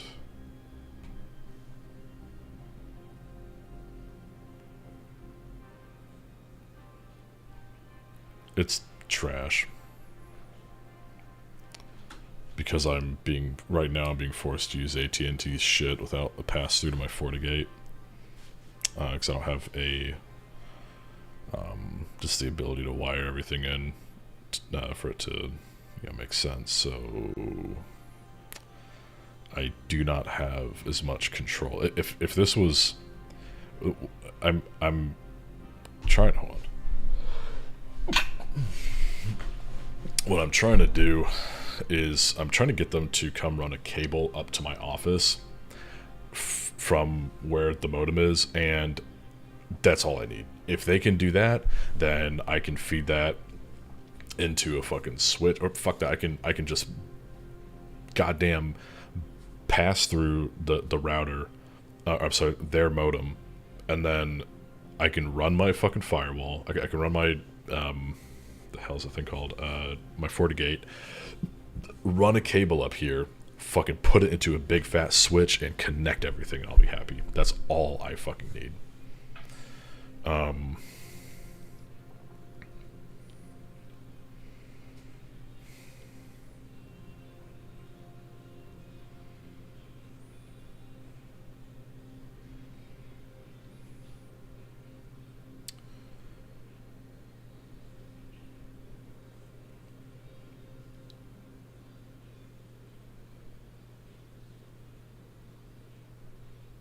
Yeah.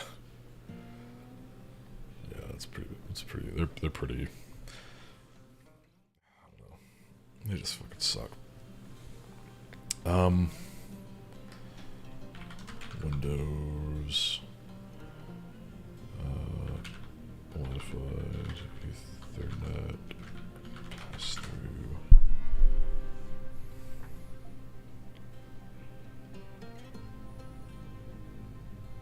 Yeah, the only time I've heard someone say they love their ISP is if they have, like, a municipal ISP where it's like the city laid the fiber and granted everyone shit.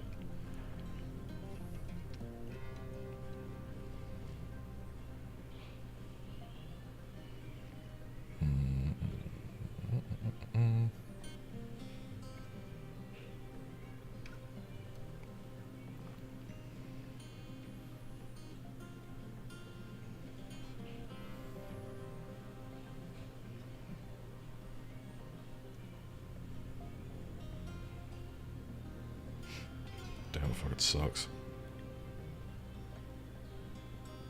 Jeez. That's weird. I shouldn't go out when it starts raining. Unless it's like fucking water flooding into... I don't know, you can fucking submerge fiber optics underwater as long as they're sheathed up. Like, it'll still work. It's weird.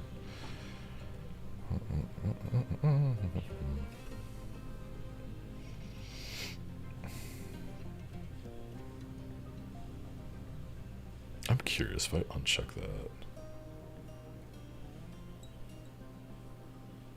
Client from Microsoft.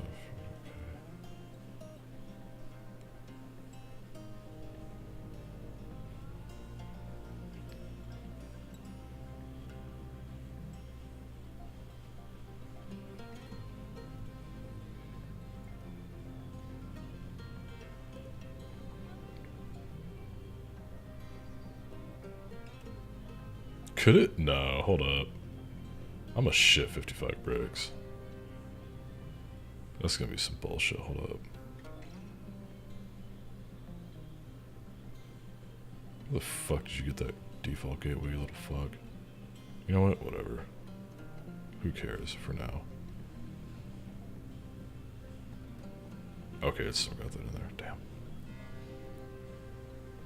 That's the thing, it doesn't. So what I'm trying to do is I'm trying to pipe the Wi-Fi into Ethernet 5. Ethernet 5 is plugged directly from this Windows PC into the laptop that's running Ludus.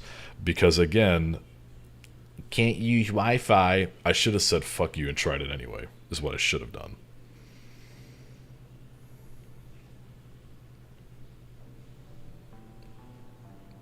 Because I'll fucking bet a goddamn biscuit that it probably would have worked just fine.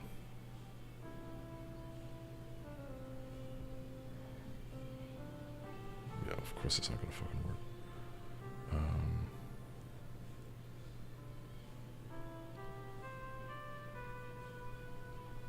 That's fucking insane, man, because that thing went to town last time and did some crazy shit. I mean, if I fucking swap this over to those at one, it's configured to listen, and the other shit. Yeah.